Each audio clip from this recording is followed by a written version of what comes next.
What's up, MVPs? Shout out to you guys. Shout out to everybody else watching this on TikTok, YouTube, and everywhere else. If you're watching me on TikTok right now, you want to join the conversation, get over to YouTube.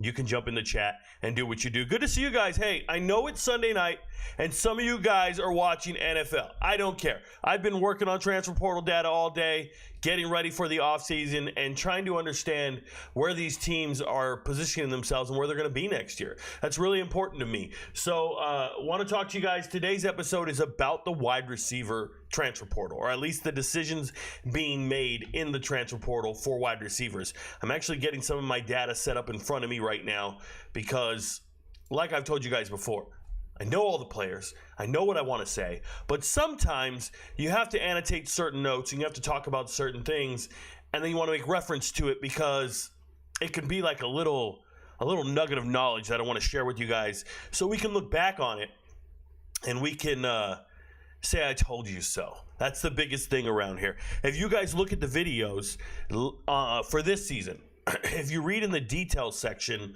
of the video, you will see the name of every player that I go over. It's already predetermined. So it's not like I'm shooting this shit and hanging out. There is a rhyme and a reason to what I'm doing. Today we're going to talk about what 24/7 says are the top 25 receivers in the transfer portal. Now, I want to be very clear. I don't agree with their rankings at all. They don't move me in the slightest. And it's going to be one of those sticking points with me all years where I always tell you guys, hey, they don't know what they're talking about. They rated these players wrong. There's some other hidden gems. As a matter of fact, there's a list of receivers going across the bottom of this bar right now.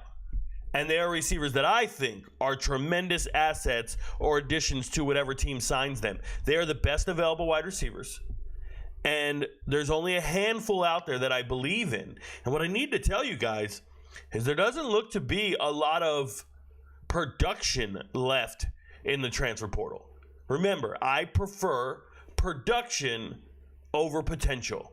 Like, I don't give a shit if you were a 4 or 5 star recruit coming out of high school. That means nothing to me. I didn't give you those 4 or 5 stars. I don't even judge players on a 4 or 5 star, I guess, metric or scale.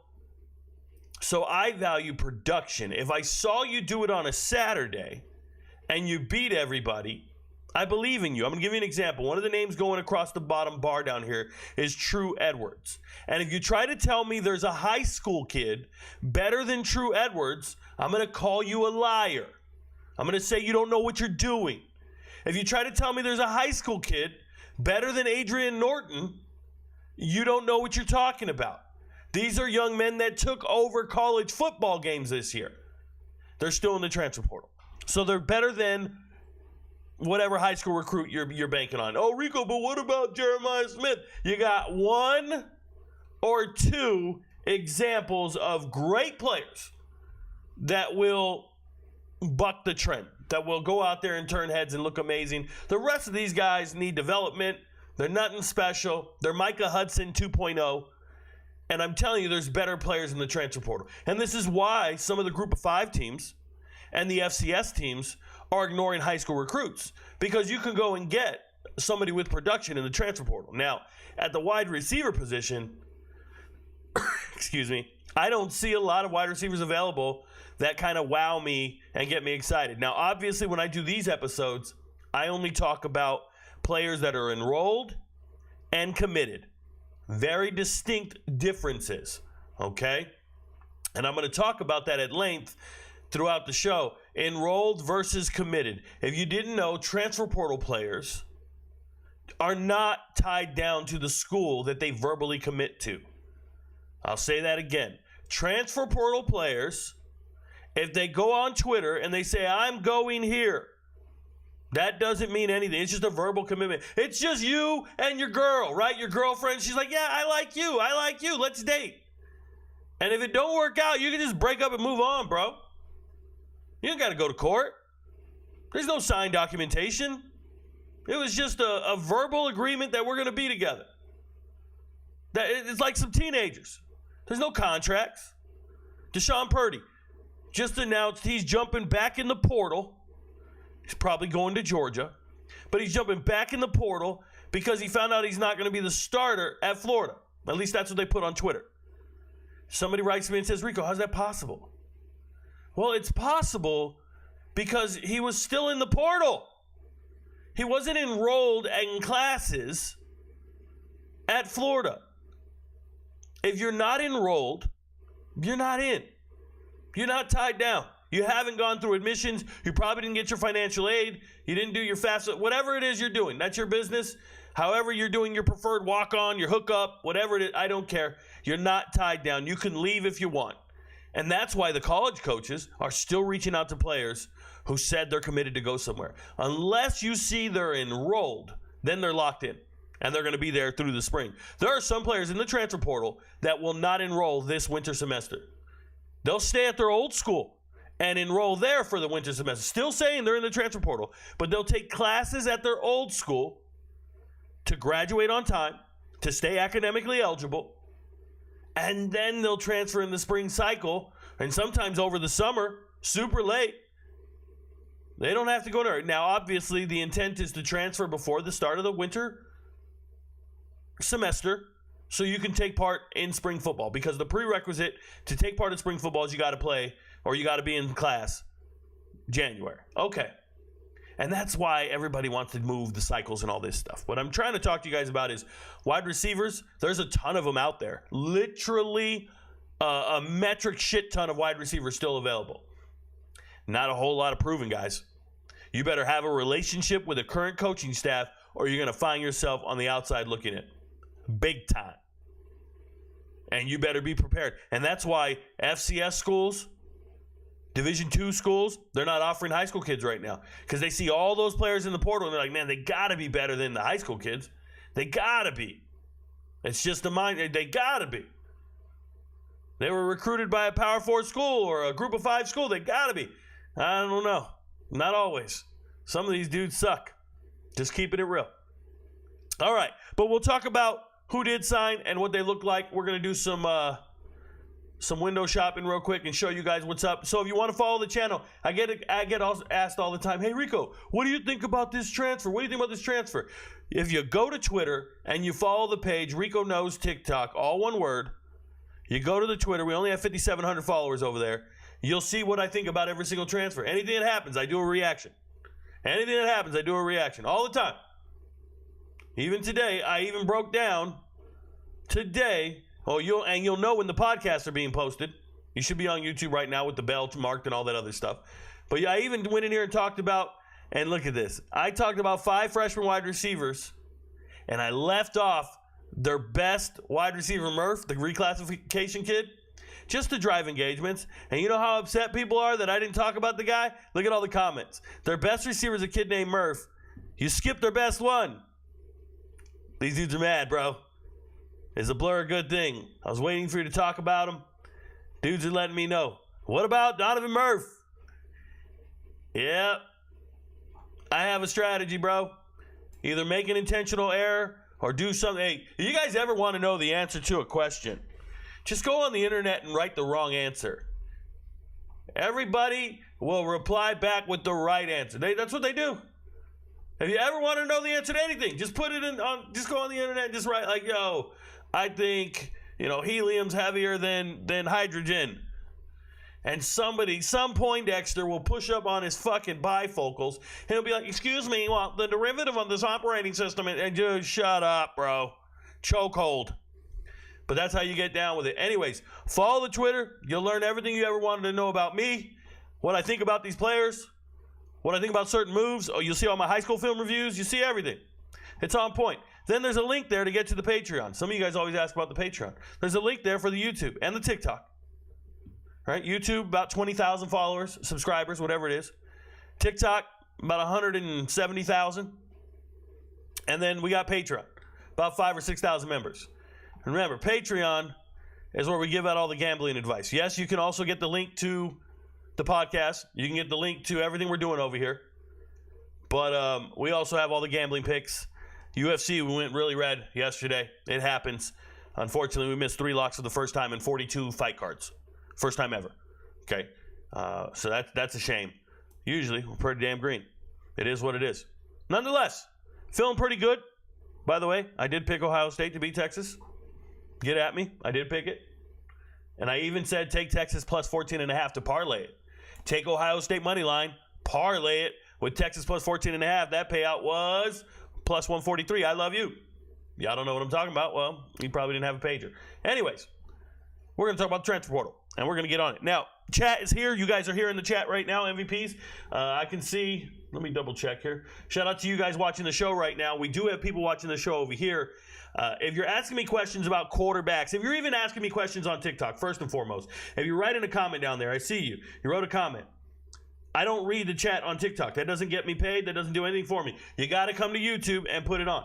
So go to YouTube, search RicoKnows, follow the link. I think there's a link on my bio on my homepage. Go to YouTube, hit the live tab, join the show, and put your questions in. We let all the questions build up. Yes, I answer every single question. Yes, I interact with all of you. I will get to it. I'm going to go over all the players that are enrolled, and then we'll go there, okay? And then we'll interact and answer your questions. Now remember, this is a wide receiver / tight end podcast. This one specifically, it's always by position group. So if it's always by position group, you come in here and asking me some quarterback question, I got no answer for you. I already answered that on the quarterback episode. Like this young man just wrote, what do you think about Malik Murphy transferring to Oregon State? I vividly went over that for at least 10 minutes in the first podcast. Go to the quarterback podcast and watch it. If you're ever curious, you go to a podcast, you read the details, and the player that I covered in there will be there. Don't repeat myself ever. There's a lot of people that want to know how I feel about things, so I put it in 4K. Now all you got to do is go watch it. So let's talk about current events. What happened today in the transfer portal? There's two moves that really move me in this. I see this like this Devontae Golden Nelson going from Akron to West Virginia.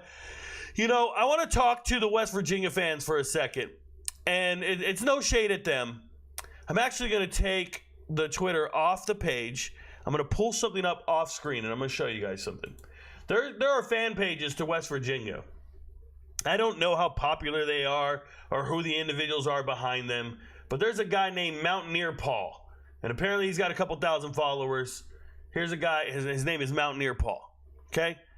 And he asked about West Virginia. He said, hey, man, you know the transfer portal really well. What can you tell me about West Virginia? And I want to show you what I told this man, and this was weeks ago.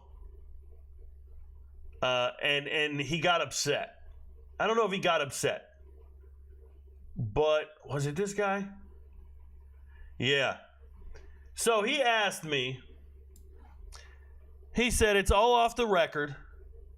I have the largest West Virginia themed YouTube channel right now. Okay, so he's on YouTube. He says, not millions, haha, but good for a small market. Okay. And he wanted to know, is there anyone else that we need to know about? He's talking about West Virginia. Who should I pay attention to? I've seen Aaron Noland and Pribula floated around as great options for Rich Rod's offense. And this was back on 22 December. So this is a delusional West Virginia fan. No shade at him. It's West Virginia fan base going, oh my God, we got Paul, we got Rich. Is it not? It's not Rich Paul. Paul Rich. It's not. Never mind. We got this guy, Rich Rod. And we're going to get all these great players. And he starts listing Aaron Noland and Pribula. Obviously, had no shot at either one of them. But we got $8 million in NIL. We got $8 million. And I said, oh, okay. And I told him, Rich Rod's staff is well-versed on FCS studs. If you watch Jacksonville State, they found studs from the FCS and moved them up. I said he's well-versed in FCS studs that they were pursuing at Jacksonville State. They're good players. I'd imagine they'll leverage those guys with the short time they have. Meaning you just got in, you got to sign players before the start of the winter cycle. But you don't have enough time to just go out there and start competing for all these elite prospects. You're not competing for Aaron Noland and Pribula. What? No. I said they're going to go after guys in the short time, several players on Jacksonville State's roster. I'm not in the habit of seeing where they go or guessing, but I'm telling you where they're going, and I said they got to bring Gerard Bowie in. I hope they bring Gerard Bowie in. They did, by the way. And then I said I also hope they keep Ray and White and others on the roster. Now, they kept White. They didn't keep Ray. This guy says Ray's in the portal, Clement to whatever. He says, but what I'm not getting is we were told the investment for McAfee and Kendrick was enormous. triple last year's NIL and full revenue sharing. What's he talking about, bro? Rod doesn't have his staff together yet, but I was expecting some bigger names to come in, to be honest, with such a huge investment. So he asked me a question. I answered it within minutes. Yeah, I answered it. This is what I wrote. I wrote all this in 2 minutes. 2 minutes, I gave him my assessment. And he told me, he retorted back with these $8 million dreams. I said, they'll be fine. We're talking about studs. You don't get it. They don't want these guys. They want big name guys. And I said, no, they're talking about studs. Hopefully we get better players.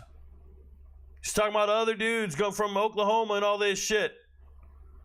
I told him, get interested in Fluff Bothwell and Cameron Old. Got neither one. And I try to get him excited about Orrin Singleton, an Eastern Michigan wide receiver. I'm showing you all this because look at West Virginia's transfer portal class. How spot on was I? Look at the players they're getting, bro. Where are they from? Where are these guys from? Colorado State, starting linebacker Chase Wilson coming over. Congratulations. Awesome stuff. We got some guys from a bench. Cool. Youngstown State, Nevada, UNI, Northern Illinois FCS, Virginia Union,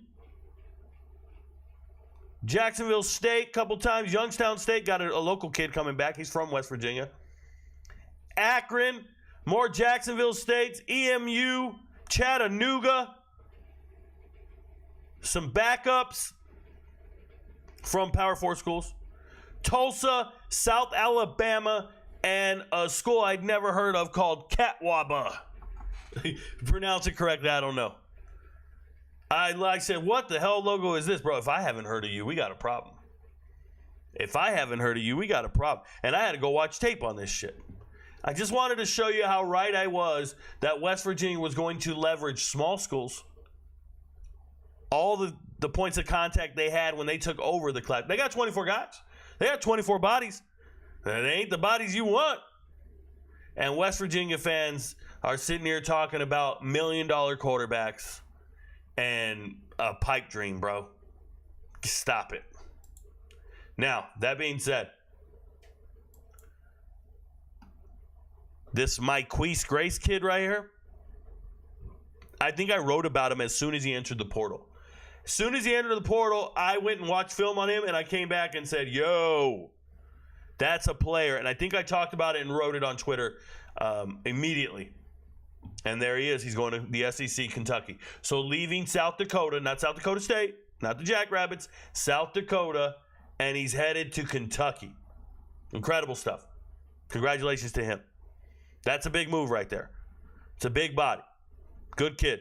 Another sneaky good move that happened today is this Caden Robinson kid right here. Caden Robinson leaving App State, going to UCLA. UCLA lost a bunch of talented players in the transfer portal. They got rid of their offensive coordinator, Eric Bieniemy. Eric sleeping with the enemy, gone. And they got to find receivers that they intend to use and throw to. And this is what you're dealing with. And I'm telling you, he's not bad. I like the kid. So shout out to him. Robinson following his quarterback, going to UCLA. They got continuity. Him and Joey Aguilar. I like that move right there. That's pretty good. I'll be curious to see if they get another guy, another App State receiver coming over. Maybe we can get some guys to flip over, but that's a good one right there. I'm excited about that move because it's wide receiver episode. And we're going to talk about wide receivers. So when we talk about wide receivers, we're going to start with the receivers that are enrolled. You see the green? That means they're in, bro. They're not flipping. They're enrolled. So the number one receiver enrolled right now, Zachariah Branch. Zachariah Branch, USC's finest. I mean, he's been dominant since he got there. Not dominant. He's been dynamite. He's incredibly fast. One of the very best receivers out there, right? As far as like talent goes. When you watch him on tape, I'm moving windows around on my other monitor just so you guys are aware. But when you see him, there's no denying how amazing that young man is. So it's crazy. If you go back to Vegas, he's from Vegas, and you go back and you look at his high school track times. This is like as a sophomore. He ran a 10.3 300 meters. I promise you, man. 21.01 200 meters. 21 flat, bro. It's wind aided. But in high school, that's ridiculous. Long jump, 24 feet. Zachariah branches him, and he's looking for a place to transfer. He leaves USC, and he goes with his brother Zion. And what people need to know, Rico, why did he pick Georgia? Georgia's got all these terrible receivers. Georgia's got a terrible history with receivers, and they really do. They've had one 1,000-yard receiver in the history of the school. They don't throw to receivers. They need to fix the receiver reputation at Georgia. Oh, but what about Ladd McConkey and A.J. Green? Like, you can name two dudes in the history of Georgia. Seriously. Two dudes. You can go back to Terrence Edwards if you want. I got real beef with Terrence Edwards, by the way. He knows that. We've talked to each other a couple times. Terrence, what's up, bro? Little punk-ass dude. He never wants to meet me, man. He's a lightweight. Snap him. Put him in that damn cargo pocket and let him know. Everybody always, Rico, he's an NFL. He used to play in the NFL, man. He'll be, bro, shut up. I'm a world-class fighter.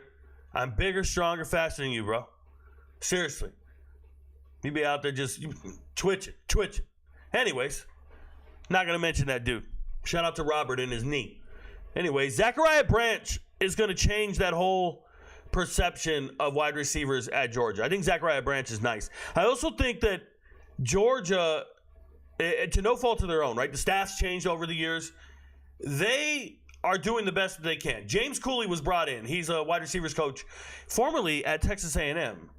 And people need to understand that James Cooley's a great recruiter.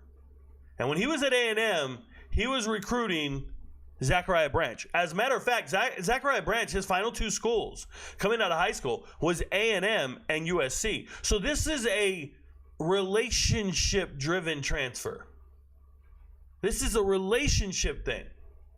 You know, at Georgia, they have a position called the Player Connection Coordinator. It's a guy named David Hill. And David Hill is originally from Las Vegas. Guess who he's known their entire life? The Branch Brothers. Seriously, the Branch Brothers. So you go to Georgia. But they're a package deal, Rico. Can Zion Branch really get on the field at Georgia? Well, that doesn't matter. We're here to talk about Zachariah Branch, who's amazing, who can actually catch just as fast as Arian. Like, I don't care. Like, you can talk about, well, he's not as fast as, shut up, bro. Let's be real. 10-3, 10-1, it's all the same to me. No one's catching you. And 10-3 as a sophomore, football speed is real. And he's got hands. I'm going to tell you, Georgia led the country. 36 dropped passes among the wide receivers. Number one in the entire FBS. You don't want to be number one in the entire FBS. But let's say you're a star receiver and you want to transfer to a school. And when you show up, the school is offering Zachariah Branch $4 million. I'm just putting a number. I'm just making up a number. And then they're telling his brother, oh, yeah, you're coming too? Well, we'll give you $1 million. If they're really close, you're going to be like, yo, that's my older brother, man. I want him to get a chance to be on the field and play. We got to go somewhere where he's comfortable. Well, why would Zion Branch be comfortable at Georgia? Any idea why, guys? Any idea? Dante Williams. Dante Williams is the defensive backs coach at Georgia right now. Dante Williams just replaced Fran Brown. Do you know where Dante Williams is from? He's the former defensive backs coach at USC. So Zion Branch loves this move as well. He's going back with the guy who recruited him out of high school. They're going to Georgia. Everybody's like, why are they going to Georgia? They're going to win championships. They're winning pedigree. No. It's three guys in coaching positions that they really know. Dante Williams recruited Zion Branch, his brother, out of high school to USC. Dante Williams is the reason they feel comfortable being there. Real talk. David Hill has known him their whole life from Vegas. And then obviously James Conley has Coley. James Coley, C-O-L-E-Y. James Coley obviously almost won that recruiting battle. when they were coming out of high school for Zachariah Branch. Zachariah Branch is him. He is him. Now, 21 players left USC. 21 players left USC, and some of them are the best ever. And I'm telling you that because you don't recover from losing those types of players. Now, they look good in the bowl game. They recovered. In the bowl game, they recovered. They lost all these guys. You see it right here. They lost these two knuckleheads, and they still won because they had other good receivers. But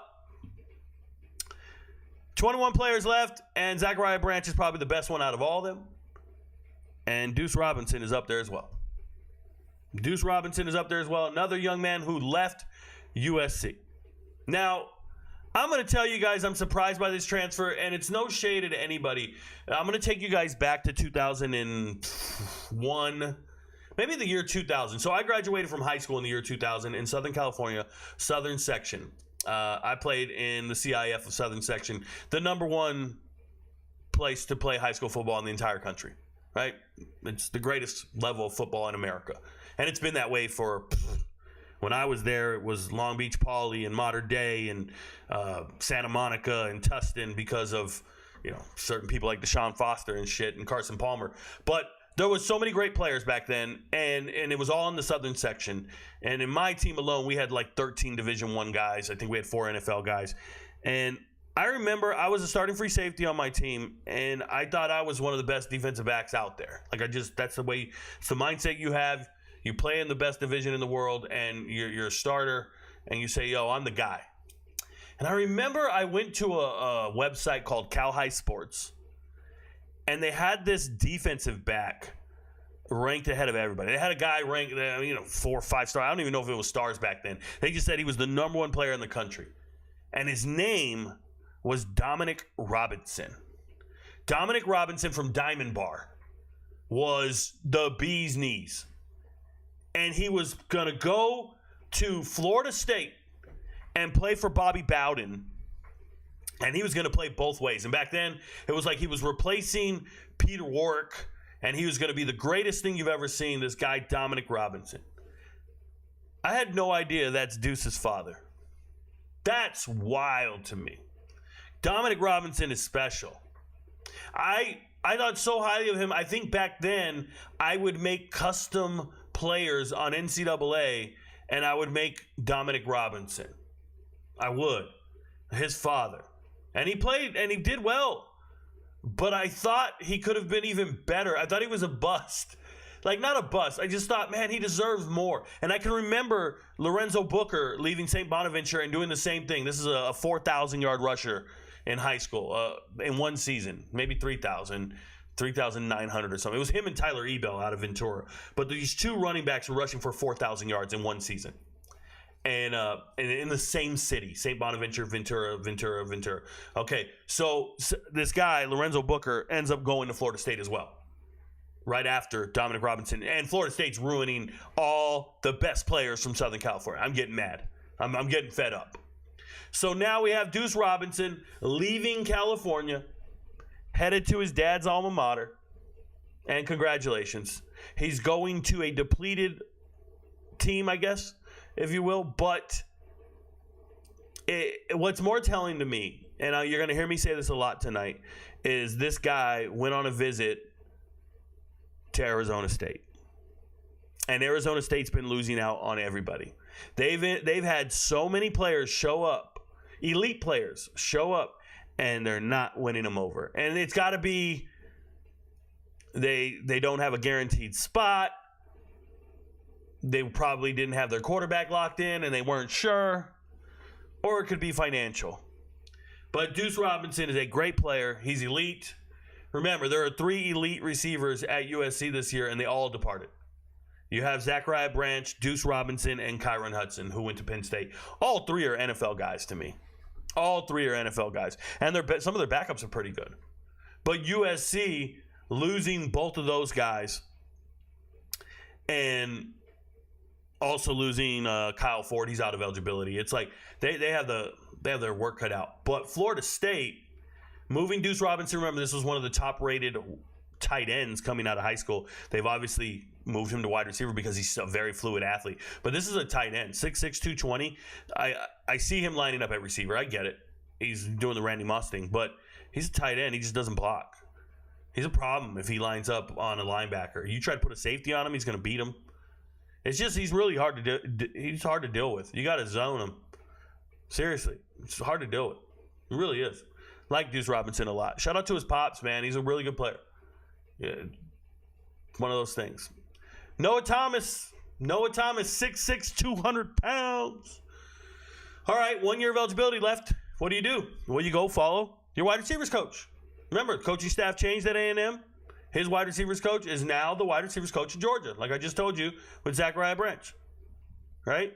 So Noah Thomas knows this man. I got 1 year of eligibility left. Georgia needs receivers. Let me go see what I can do. This is a kid from Texas. He's from Clear Springs High School. I went back and watched a lot of his tape today.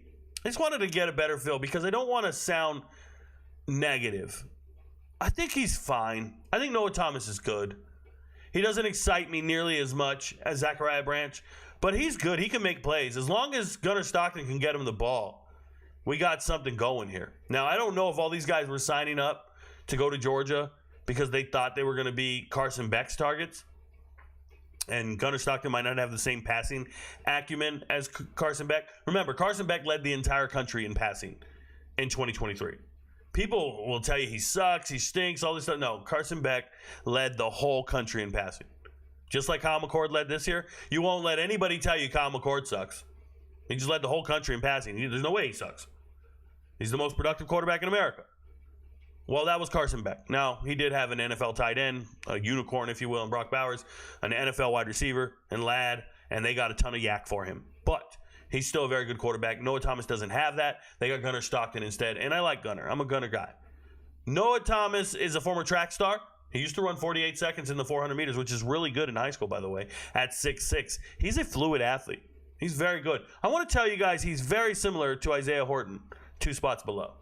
Very similar. I like Isaiah Horton's upside a little more.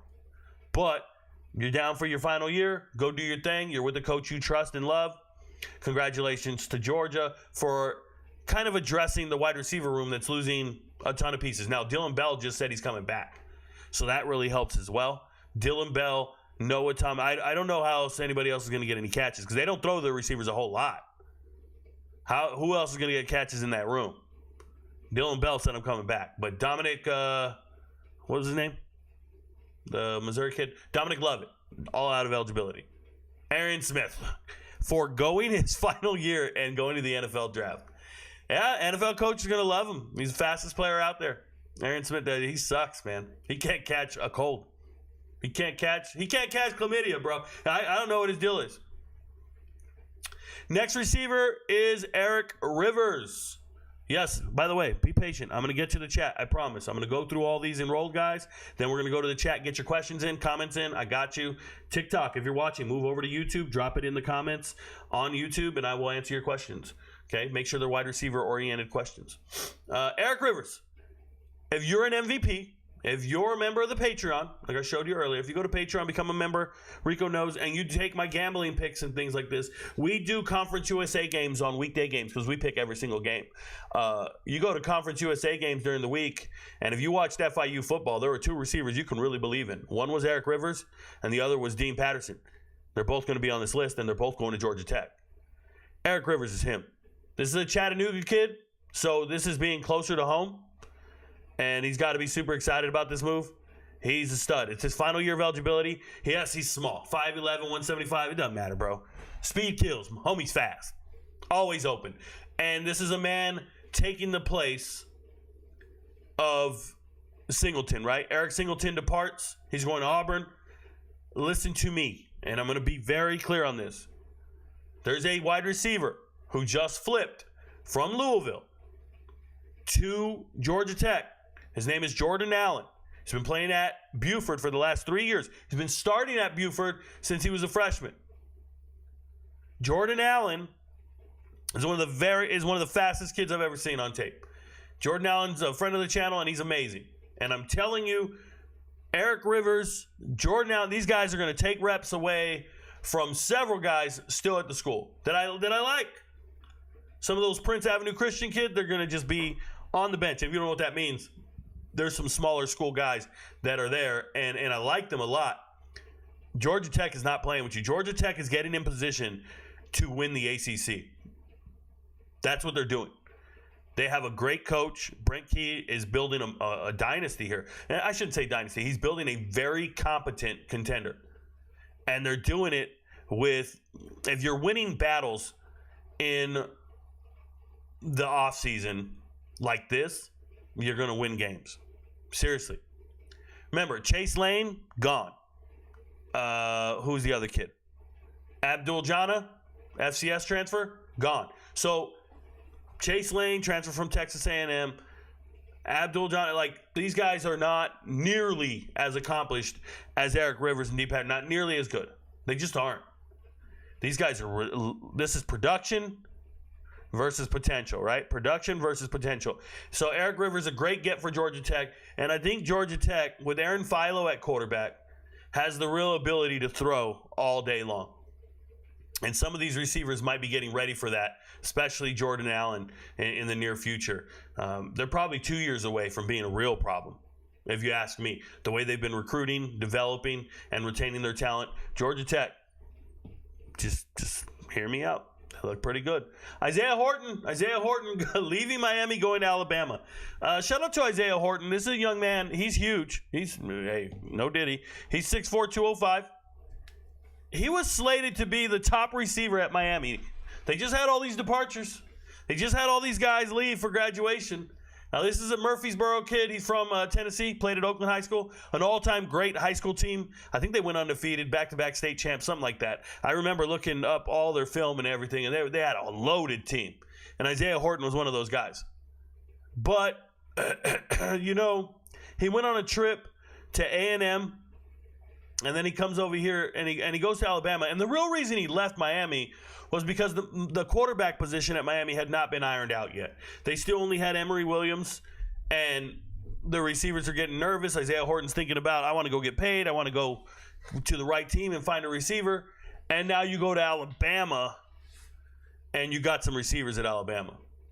You got some real receivers at Alabama. Don't let anybody tell you Alabama's receiver room is thin or they're not any good. I saw that in a comment on TikTok, and I get so mad at some of the uninformed people. That's crazy. Ryan Williams, Isaiah Horton, Jeremy Bernard, if he's coming back. I'm still not sure if he's coming back. Jalen Hale, if he comes back from injury and he looks the same. Cole Adams, some dude named Rico Scott. Rico! And Jaron Hamilton. These guys are studs, man. They really are. I think Alabama's receiver room is real. And this gives them a weapon. So hopefully Isaiah Horton can lock in and prove his worth. And there you go. It's one of those things. Riley Williams. Yeah. This is a recruiting miss. I don't like these types of kids. And no shade at Riley Williams. I don't know him personally. Guys, in my experience with the recruiting world, and I deal with the recruiting world every single day, right? I don't like the way certain parents carry themselves and the way certain players are. Now, the college coaches are all used to it and they think it's a social norm, but it's so obtuse to me that it just sticks out and it rubs me the wrong way. And I'll never forget Kim and I, last year I got handpicked. I got selected to be the head scout and the head media member for the Next Gen 5-star camp. And I think they regretted it after they got me there. They sent me to a 5-star camp with all the kids. It was the 2026 kids. And they told me all these kids are future pros and 5 stars. They wanted me to evaluate them, rank them, and make videos and content about the camp and help get their notoriety up and all this stuff. So I said, cool, man. The camp was in Atlanta. We went out there for the day, and it was a 3-day camp. We went out there for 1 day. And I actually took Coach Lightwork with me, Quentin Lightwork. He's my boy. He lives near Atlanta. In Covington. So I was like, yo, bro, I'm going to be out there. I want to take you and the missus to dinner. Let's break some bread. And then I said, yo, by the way, I have this opportunity. I'll bring you with me and say you're my cameraman, or you could just rock with me. I'll get you a media pass or whatever. And he said, yo, bet, I'll go with you. So I got him that pass and everything. And we went out there to watch these players. And I'll never forget it because they looked like grown men. And these were sophomores in high school. And when you sat down and talked to the young man, I was interviewing kids and I was recording all these interviews. I have a ton of them still. I never posted them. I got so disgusted with it. You would talk to one of the players and I would say, hey, what's your name? Who are you interested? Who do you have offers from or something like that? And the kid would be like, I got 40 offers. And he just wanted to let me know that he's going to get another offer and another offer and another. I was like, okay, cool. All right, man. So I write down his name. I don't know these kids. I'm writing down names. I don't give a shit who they are. I'm just doing what I do. And there was this unassuming kid sitting down on a bench, and he wasn't eating any of the sweets, and he wasn't drinking any of the soft drinks. He was just focused. He was sitting there with his mom. And I said, what's your name? And he goes, my name is Langston Hogg. Langston Hogg from, where was he from? The same high school as Terrence, I was going to say Terrence. Trevor Lawrence. What high school was that? I forgot the name of the high school. I know it if I see it. I know it. But Langston Hogg was sitting there, and he's a center. And that kid was better than 99% of the people at the camp. He really was. He won all his reps. He looked amazing. And I think right now Langston Hogg he was just a local kid because he was from down the street. They just invited him to show up. He wasn't a 5-star. He was nothing. I think right now he might be a 3 or 4-star. I don't know. That kid's got group of 5 offers. Tulane or maybe Coastal Carolina type stuff. Liberty, whatever, something like that, you know? App State. That kid was better than everybody. Except for one kid named Darius Gray. He was just on TV yesterday as well for national championships. And Darius Gray, to me, was the best player there. He's from Virginia. He's a 4-star, and I want to say he's ranked like in the top 30 or 40 players in the country going into his senior year right now. So it's no doubt these were 5-star players. There was one guy, though. He played at Bishop Gorman, and he's the best defensive lineman at Bishop Gorman. He's a defensive tackle. My dude had muscles popping out of every. Now, I'm a very muscular man. You know, I'm yoked. Dude had muscles on muscles. And I remember I said, yo, that's the guy. That's the first guy you let off the bus. He's only about 6'1", maybe 6'2", but he was chiseled. And I said, you know, who are you? He says, I'm so-and-so. I'm the #1 defensive tackle in the country. I go to Bishop Gorman. And I remember seeing a commercial of Bishop Gorman a couple of weeks later. They were showing you their game they were going to play in the fall coming up. So it was a couple of weeks later. And he was the guy that they showed on the commercial. He's their 5-star, whatever. Bro, I watched him do drills. I watched him move and do his workouts and everything. And I loved his effort. Did not love his athleticism. Did not love his fluidity. I was more impressed with some of the other players. There's some Alabama kids, these edge rushers. They were so nice. And one of the kids just committed to LSU.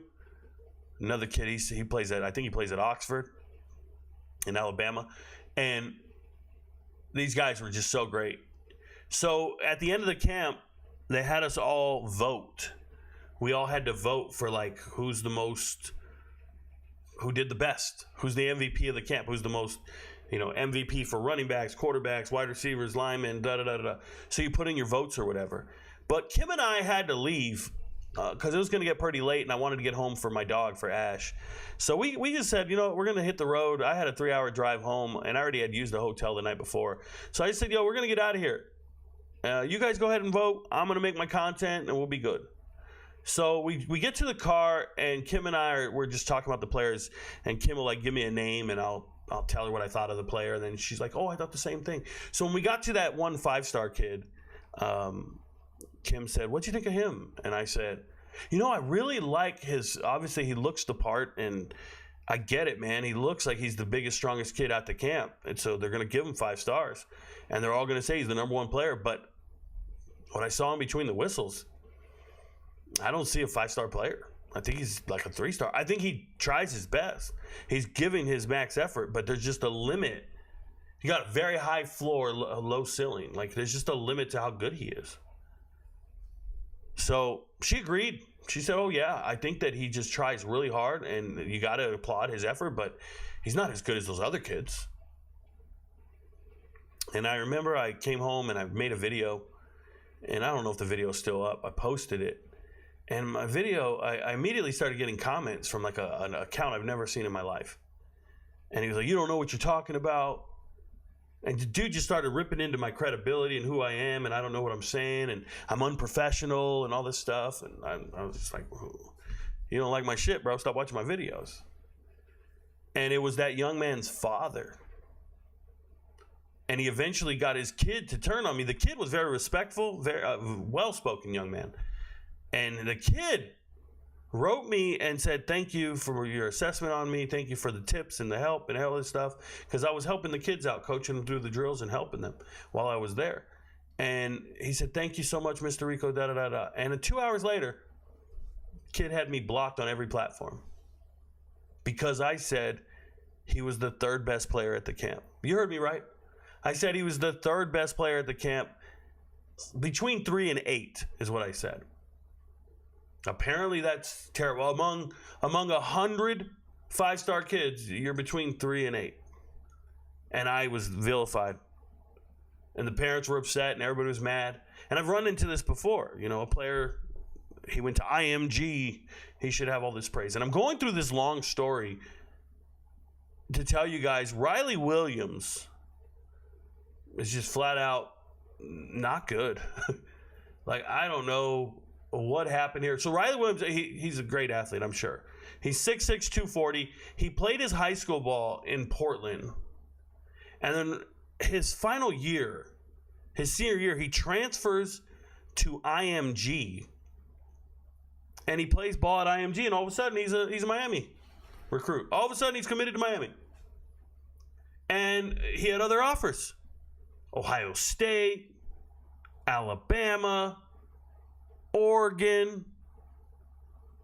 So you go to Miami 1 year, and now what?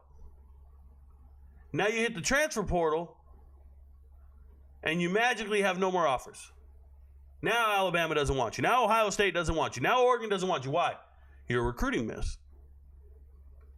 But you can't tell that to these parents and these kids when they're at IMG. You can't tell that to these parents and kids when they're at Bishop Gorman or St. John Bosco or Mater Dei. You can't tell them the truth.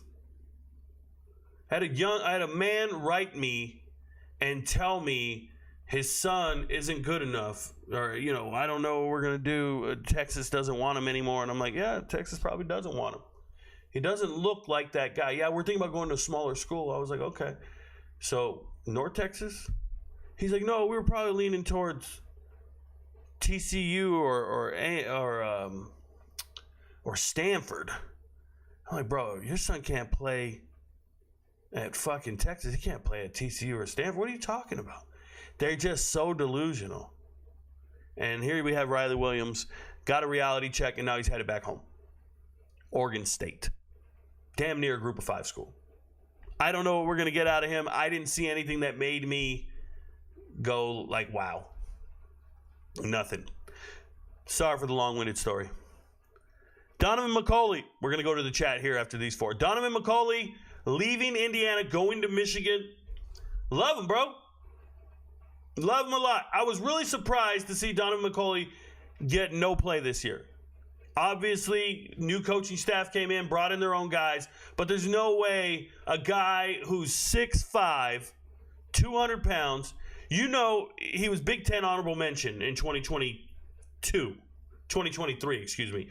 But more so than that, this is a young man who didn't drop a single pass in 2023. Something like, he had 48 receptions. He didn't drop a single pass. I don't know how many targets he had, but this man never dropped a pass. You know he can get it done. In their first 4 games this year at Indiana, he had 2 catches, 21 yards, and a touchdown. And he was like, yo, I'm out. I'm not in the rotation. Elijah Surratt and all these other guys are taking my reps. I'm out. And Indiana did not care. They said, cool, bro, go. Now, fun fact for you. Donaven McCulley, coming out of high school, was a 4-star quarterback. He's probably the best quarterback in Michigan. I'm just letting you know, he's probably the best quarterback in Michigan. So if you want to see some double passes and some other shit, he's Alex Orji. He might be better than Alex Orji. But he's a great receiver. I think he's an NFL caliber receiver. The fact that he didn't get in the rotation at Indiana this year is concerning. Is there a limit there? Were you a big fish in a small pond? Were you just good because Indiana was so bad in 2023? Is that why you showed out? I don't know. But I can tell you he wasn't in the rotation this year, and that's unfortunate. Tight end Harry Lodge. Bro, stop naming your kids these names. Stop it. He played a little bit this year at Wake Forest. He is 6'6", 240. He said he fell in love with the Georgia Tech program while in a hotel room on the road watching games. So Wake Forest would travel for games. He would go there a day early, 2 days early, whatever it is, before the game. It'd be a Thursday or Friday night, and he was watching Georgia Tech on TV, and he loved the way they were using their tight ends. That's what he said. And the way they were using their tight ends led him to want to go play at Georgia Tech. I guess that's cool, man. How would you feel if you lost your girl that way? She's like, yeah, we used to go out and we do stuff on vacation, but we'd go a couple days early. I'd just sit in the hotel room and just swipe through dating apps until I saw somebody else better looking than you in that area code. So now I want to go to that area code, and I'm going to move on. Shout out to Harry Lodge. He did go on a trip to Virginia Tech, and he chose Georgia Tech over Virginia Tech. I want to tell you that this is lazy recruiting. I'm going to take it. He's probably better than some high schoolers, but all you're doing is just taking a guy who was kind of a role player at Wake Forest. And I refuse to believe that Wake Forest had the greatest receiving core in America. I'm bringing this up because you're going to see some other Wake Forest transfers in a second. And if you haven't been paying attention, apparently Wake Forest had the most talented wide receivers in America, and we just never knew. Apparently. That's the story. I'm telling you, that's the story. Tristan Smith. He is coming from the FCS, and I went and watched SEMO tape, okay? Southeast Missouri State. I call it's SEMO. They had a really good offense where they threw the ball like crazy. And Tristan Smith, he's a Georgia kid from LaGrange, 6'5", 205, the first transfer to ever go to Clemson. So he's the first transfer to pick Clemson. Congratulations, Dabo. I don't know what your agenda is. And what I mean by that is, Dabo, there's other receivers, bro. There's other receivers similar in size, with production, but you go to the FCS where they're really cheap. If you guys didn't know, the market, an FCS transfer is tremendously cheaper than an FBS transfer, than a Power 4 transfer. They don't have any grounds to ask for money. They just don't. So you can get them on the cheap, 20, 30 grand. And you go and get Tristan Smith to come over to Clemson. And it's like Dabo didn't want to take anybody's trash. He didn't want to take anybody's leftovers. He didn't want to mess up the culture in his locker room. That's what he always told us, right? He always told us, I'm not recruiting in the transfer portal because we have better players here than the players in the transfer portal. Well, that's probably true for the vast majority of your players, except for those starters and those all-conference guys that enter the portal. You might want to get one of those. Nah, we're not going to get one of those. We're going to go get Tristan Smith. He's about 30th in the country in the FCS in receiving. He's not the leading receiver from his team. I went and watched tape. They had two other receivers.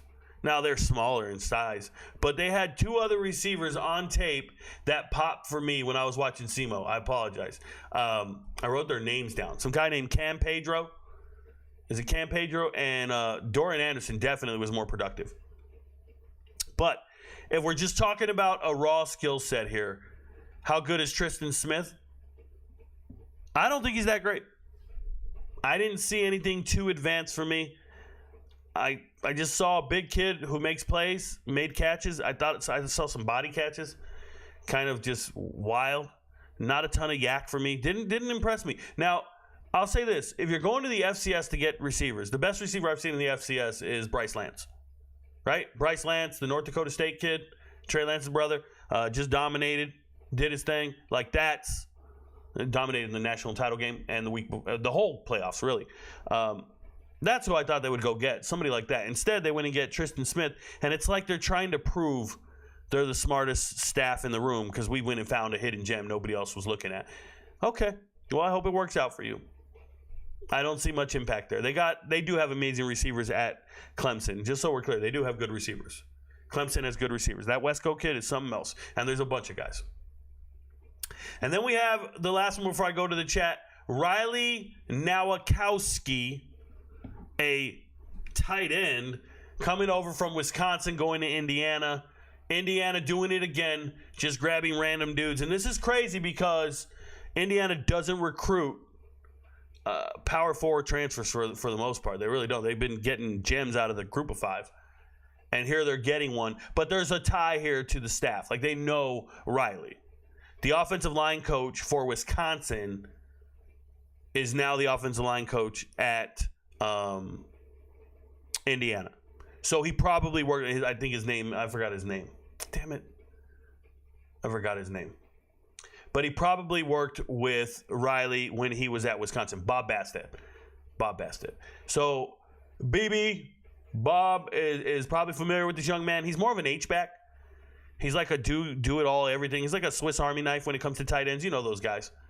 Those Taysom Hill guys. They just get in there. They're kind of tweeners. There's going to be another one that we talk about later on the committed side. But it's not bad. Indiana getting tight ends. They have 2 other guys. They've been trying to find the answer to replace their departed tight end. Indiana's starting tight end is departed. So they got to find answers, and they grab this guy, and then they got 2 kids in the recruiting class. 2 kids in the recruiting class. So those are all the enrolled. All right, let's jump to the chat and see what you guys are talking about. Thanks for being here tonight. Shout out to TikTok. If you're watching the show right now, all you need to do is move over to YouTube and drop your comments in the chat. I don't read these comments. Go to YouTube chat, and I'll see your comments, and I'll answer your questions, and I'll interact with you. You're here. That's all you got to do. All right, shout out to you guys. Pulling up the chat. What up? Let's go. Interact. Let's see what we can do here. I'm going to scroll back up. Hunter Darling, what up, Hunter? He always says, what's up, Top? Hunter Darling, let's ride. Time for some Jordan Dwyer love. Yes, Jordan Dwyer will be talked about in this episode. We're going to get to him. Let me pull up the next chart for the committed players. They're going to be coming up here shortly. Looking forward to watching the video. Can't tune in live tonight. Only 2 questions from me. All right, Joey Graham, what's up? Any analysis on Kyron Hudson, USC to Penn State? So Kyron Hudson's not in this episode. But if you want analysis, to me, Kyron Hudson was probably, well, they have amazing receivers at USC, but he just felt like a pro-ready receiver. If you watched a USC game, and I watched every single one, obviously, I watch all the games. When I watched USC play, Kyron Hudson consistently made like an NFL caliber catch all the time. Like, he's just the guy. Like, you're watching the tape, you're like, yo, that guy pops on tape. So when he hit the transfer portal, and people were saying, oh, where's he going? What's he doing? Dude, he's leveling up. He's going to link up with a quarterback, theoretically, who's NFL caliber, theoretically, all that crap. You guys know what I'm saying. But I actually really, really like Penn State's wide receiver room because of Kyron Hudson and Devontae Ross, which is your next question. Any notes on Devontae Ross at Troy? So the notes for Devontae Ross are pretty simple, right? He was not supposed to be the star receiver for Troy this year. It was supposed to be Chris Lewis, but Lewis got cancer. That's the transfer from Kentucky, the guy who makes all the amazing catches. Got cancer in the preseason, so then they lose him, and now we need a player to step up, and it's Devontae Ross, and he goes out there and does amazing work. Now, do I think he's Penn State good? Probably not. And Penn State is always trying to hit on these group of 5 studs that, you know, they did it with Dante Cephas before. They do it with players where they try to find a stud on a bargain here. And Devontae Ross, I love him. That is production over potential. But do I think he's Penn State worthy? I don't know. Let me rephrase. Penn State receivers couldn't get open. They didn't throw him a single pass. They say it's because they couldn't get open. I think it's their offensive coordinator not knowing how to scheme open their wide receivers. Don't tell me Indiana's receivers are that much better than Penn State's. Right? Indiana had 15 completed passes to receivers in their playoff game against Notre Dame. Penn State has 0. It's a scheme issue. And when you get 2 receivers like this, you got to utilize them and change your scheme to throw bubble screens, throw slip screens. Figure out a way to get these guys the ball. I don't care, but do it. You know, you don't have to have the most amazing passing game to get receivers the ball. Army throws wide receivers a pass every now and then. Fucking Penn State does not. So it is what it is. Cade Marco says, yes, sir. Let's get it. Let's get it, bro. Excited for tonight's show. What up, Connor Formia? I'm excited too, man. Rico, do you know Drizma? Dude, don't come in here joking. Don't come in here trolling. I won't get down with you. Have you paid any? That's not the way to spell paid. Lavorne. That is not how you spell paid, bro. Paid is P-A-I-D. There's an entire generation of people right now who think you can add ED to the end of any word and it makes it past tense. That's ridiculous. That is not how you spell paid. Have you paid any attention to the NFL playoffs? No. I don't even know when the playoffs are. I don't know the teams in the playoffs. I waste 0 cycles, 0 RAM, 0 hard drive space, 0 volatile memory or long-term memory on the NFL. Got nothing for you, bro. I couldn't tell you who's in, who plays for what team. I don't know any of that shit. I got 15,000 college football players on my mind. And they're all changing teams. I don't have time to be worried about it. And I got about 300 UFC fighters. I don't have time for that shit, dude. Not happening. Justin Herbert has thrown 4 interceptions. I don't care. Jordan Love, 3 interceptions. Don't care. Anyway, excited for the wide receiver show. Thank you. Both lost. Don't care. Don't even know what teams they play on, dude. Don't know anything about them. What are your thoughts on the Illini getting Hudson Clement and Justin Bowick? Shout out to you, Devin Graham. Neither one of them are in this episode, but I will say this. Hudson Clement doesn't excite me in the slightest. This was a preferred walk-on who eventually got a scholarship because he had one big game, and then he just became that guy they kept throwing to. I don't think talent-wise Hudson Clement's any good. I've seen him being outshined by better players, specifically last year when Devin Carter was a transfer in from NC State over at West Virginia. But Justin Bowick, the Ball State transfer, that dude's a beast, bro. That's your Pat Bryant replacement right there. I really like Justin Bowick a lot. He looks amazing. I had a conversation with his agent on Twitter in the DMs, and he just gave me a lot of love for recognizing Justin Bowick's talent early. I wrote it on Twitter, was it week 2 or 3? And I said, yo, that guy's nice. I'm watching tape, bro. I'm watching tape. I'm like, oh, who was that? Hold up now. Who was that? Because Ball State, this is not the same Ball State you're used to. Ball State had amazing receivers this year, really fast. One guy with ghetto speed, and then they had Justin Bowick with NFL pedigree. So, yeah, I like Justin Bowick a lot. Good luck to Illinois with that. Michael Fletcher says, what do you think of Sturdivant for Florida? Think he has talent, was just wasting away at UCLA. So, Michael Fletcher, J. Michael Sturdivant, good player. I hope they can utilize him. I would say there's a lot of receivers at Florida wasting away their talent. They're not utilizing all the receivers at Florida. That's why a lot of them left. So Florida's not the greatest place. They're not utilizing all their receivers. That's a reality. DJ Lagway's not known for throwing 300-yard games. It happens. But yes, Sturdivant's a beast. WKB Media. We know ball media. What up, Rico? It's Drew from TikTok. Oh, what up, Drew? Drew D's. Never mind. David Pitton says, Charlotte 49ers shirt is sick. Maybe Tim Albin can figure it out there. How often does heavy production in the MAC or Conference USA translate to the Power 4 as a receiver? If they have speed, but maybe not size.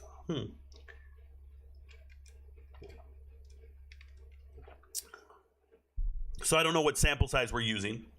I'm trying to go off the top of my head right now and think of a player that was dominant in the MAC or Conference USA at receiver and transferred to the Power 4. And if there's nobody popping off the page to me, it's not a thing.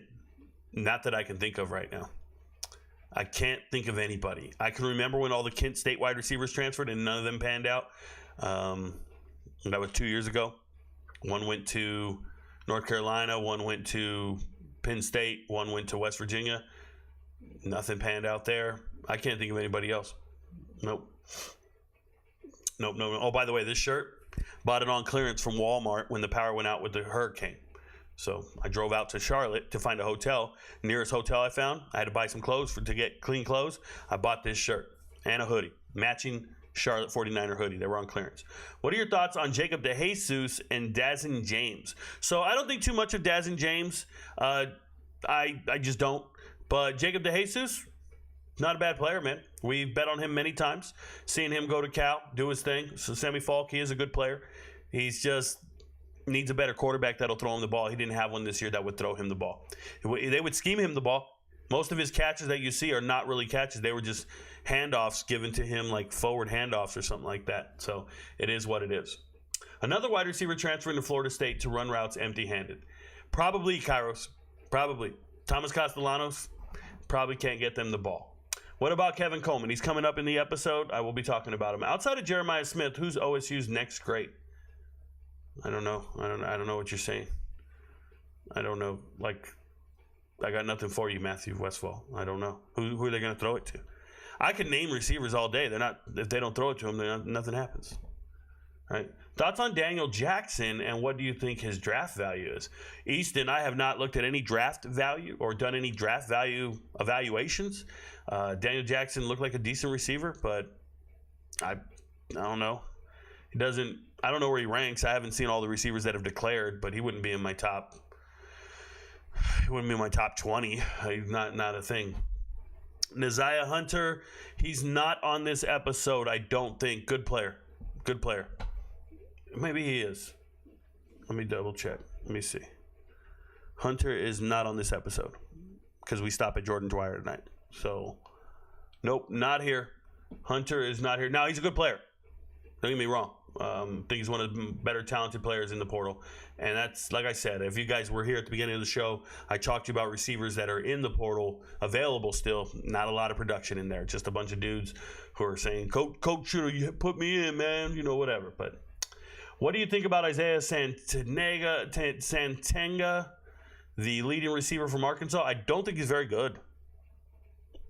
I don't think he doesn't move me when I watched on tape. Cartersville. Thank you so much, David Pitton. Cartersville, Georgia, Langston Hogg. That's the guy. Second best lineman I've seen in the class. It's amazing. Love that kid.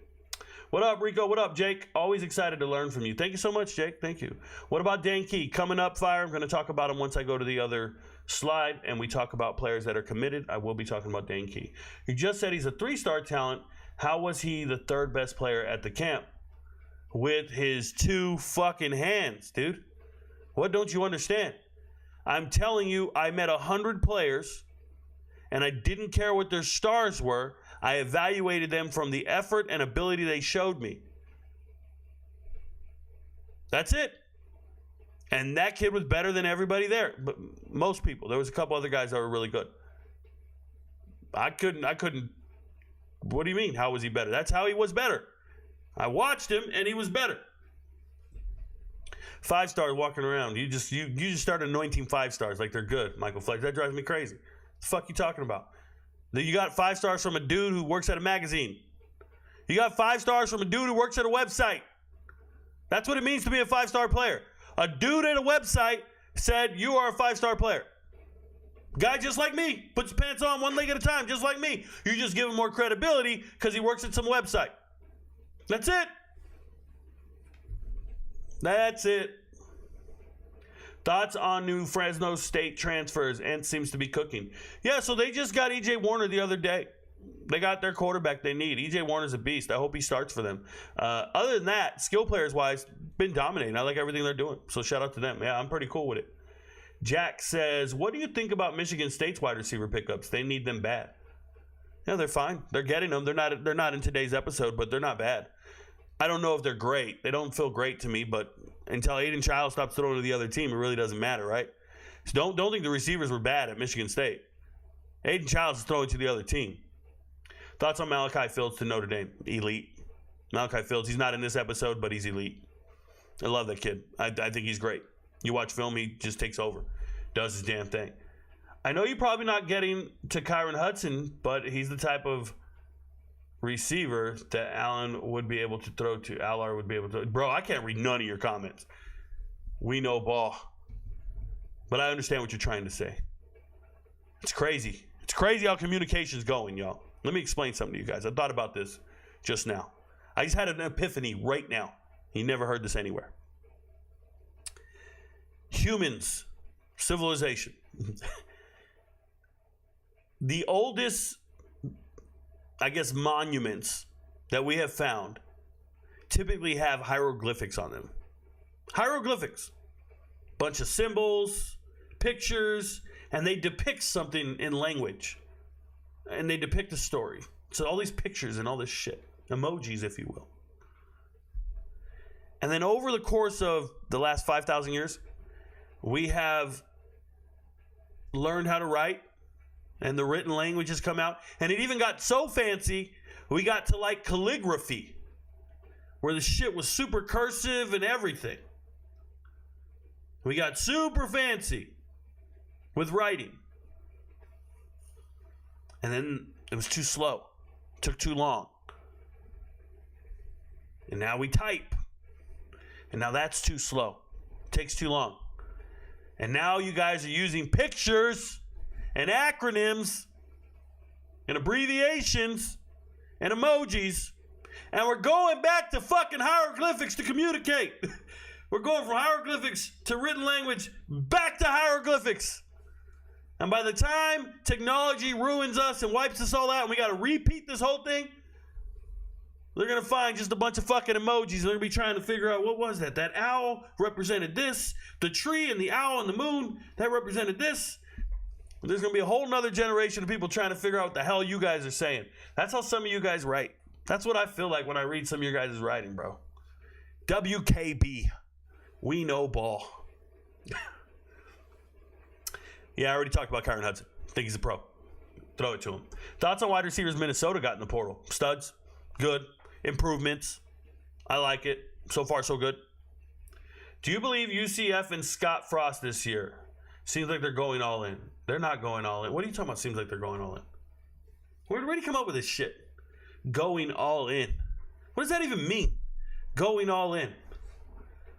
What, do you guys just say shit? Like, do you not hear yourself? What is UCF doing any different than they did last year when they got Penny? When they got a transfer quarterback from Arkansas? Like, how is it any different? They didn't go all in last year? I'm looking at UCF right now. What do you mean they're going all in? What are they going all in on? They're going all in. They took a third-string running back from Western Michigan. He led them in rushing, Rico. No. He was getting no more than 10 carries a game. This is a third-string running back from Oklahoma State. This is not a good player. You got a backup quarterback from Indiana. Not a good player. Where'd they go all in on? A bunch of backups? Cam Fancher got ran out of FAU because he can't stay still, bro. He's still tucking and running. Phillip Dunham, leaving FAU, going to UCF. This is a former Indiana player. Gould, transferring again. This is his second, third transfer. Where's the going all in on? I like Jackson. Where's the going all? What is this? Fucking dude, this is like... This is the most mid shit I ever saw. Bro, look at 2024. 28 transfers. Stud Sheldon Arnold, starter from Eastern Tennessee State, coming in from the FCS. Penny Boone, an all-conference running back, coming in. This is going all in. Kelly coming over from Miami. Jacoby Jones coming from Ohio. This is going all in. Going out and getting Ethan Barr after he went from Vanderbilt to Washington. It didn't work out, but they tried like hell. You got KJ Jefferson. You got his twin, Ja'Cory Brown. Come on, man. They tried. Went and got everybody. You guys don't know what the hell you're talking about. Y'all just be saying the most random shit to me, bro. I can't talk sports to you guys. You guys keep that shit for the damn barbershop, bro. The barbershop. What's your favorite movie, We Know Ball? What's your favorite movie, We Know Ball Media? I bet it's fucking Black Panther and Barbershop. I bet it is, bro. I promise you it is. No, Rico, you really got to see fences. You got to see fences, Rico. That should hit home. Shut up. What do you think about Iowa's wide receivers next year? Well, are they going to run the ball 40 times a game? No. Obviously, they got a great transfer from Chattanooga. I talked about him, Phillips. I talked about him before he ever committed to Virginia Tech and then flipped to Iowa. I talked about him 2 months ago. No, a month ago, really. So he was one of my hidden gems. I think Iowa's wide receivers for next year, they're fine. I'm not assessing entire position groups until after spring football. So when you ask me a question like that, it's problematic. And let me explain why. Because I'm going to give you an answer here, and then when I assess the group in June, I might have an entirely different answer. And I don't ever want to contradict myself, especially because I advise gamblers, right? So I can't flip-flop. I can't say something now and then change my mind later. So I'd rather not give you an incomplete answer on something like that. I haven't assessed position groups in entirety from each team until like June, until after spring football.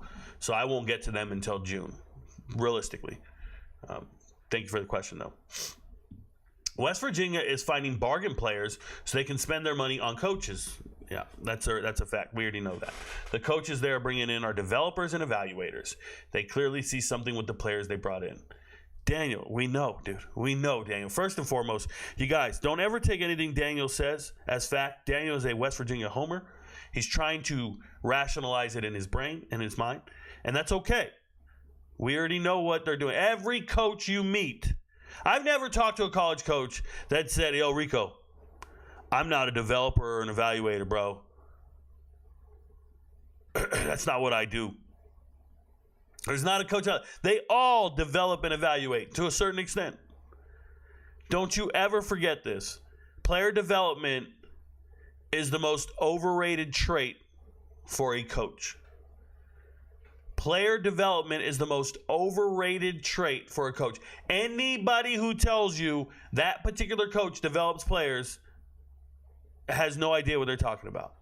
Player development is 90% on that player. 90%. That player has to be willing and wanting to do the workouts, to watch the tape, to be a good student athlete, to be a good teammate, to be a good community member, to not break the law. That player has to want to watch the film, lift the weights, improve. And the easiest people to lead are self-driven players. So the better trait to have is a talent evaluation and an evaluation of character or ethics and morals and drive and determination, because that's not going to show up on the huddle tape. You can't see that on a highlight film. You don't know if that kid's ability is God-given or he worked for it every day. You don't know if he did 300 shots after class. I was talking about free throws. Or if he just naturally is good and never practices. You want the guys that work hard. They build your program. They change the culture of your program. Coaches get way too much credit for development when at that level, at the collegiate level, and especially the professional level, development is on the player.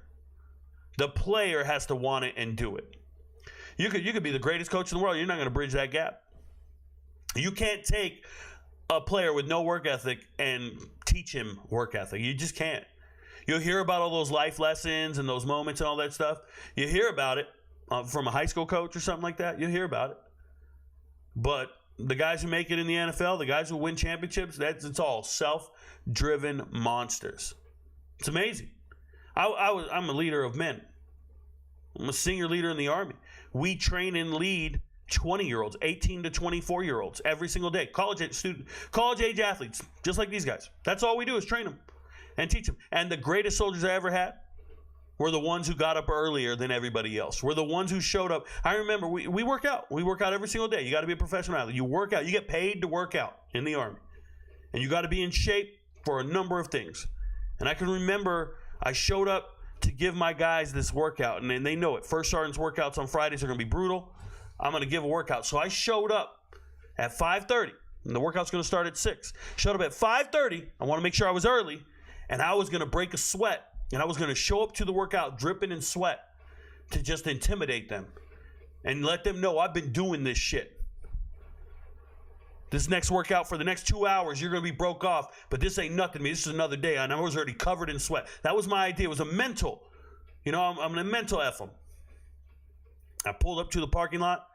I got out, and I started running, and I saw these lights in the distance. They're just kind of like swaying. I was like, what the hell is that? And I kept running. I'm trying to break a sweat. I got 30 minutes to break a sweat. And it was 3 of my soldiers and flashlights hanging off of their damn rucks. And they were ruck marching for 6 miles that morning before they came to my workout. Those 3 guys were letting me know I ain't shit. I'm not pushing them hard enough. They're going to go do 6 miles before the workout. Those 3 guys are maxing APFTs, maxing PT tests, getting promoted, becoming soldiers of the year. Those 3 guys were amazing. And I get all the credit for it. And they love me and thank me all the time. And they go around, they do all these damn videos and speak of Rico, this, that. They're amazing. They're the easiest ones to lead. They're fucking great. And you know what? There are some terrible, out of shape ones, bad attitude ones, that I got to change their attitude and get them in shape and do better things. And those ones, sometimes I got the right method and I get them there and I feel good about it. And everybody says, Rico, you're great at your job. Look what you do. Da, da, da, da. But sometimes those shitty ones, they never amount to a damn thing. And it's just like that with coaching. You get those players who are self-driven, work out every single day, bust their ass. They're amazing, and they make you look good.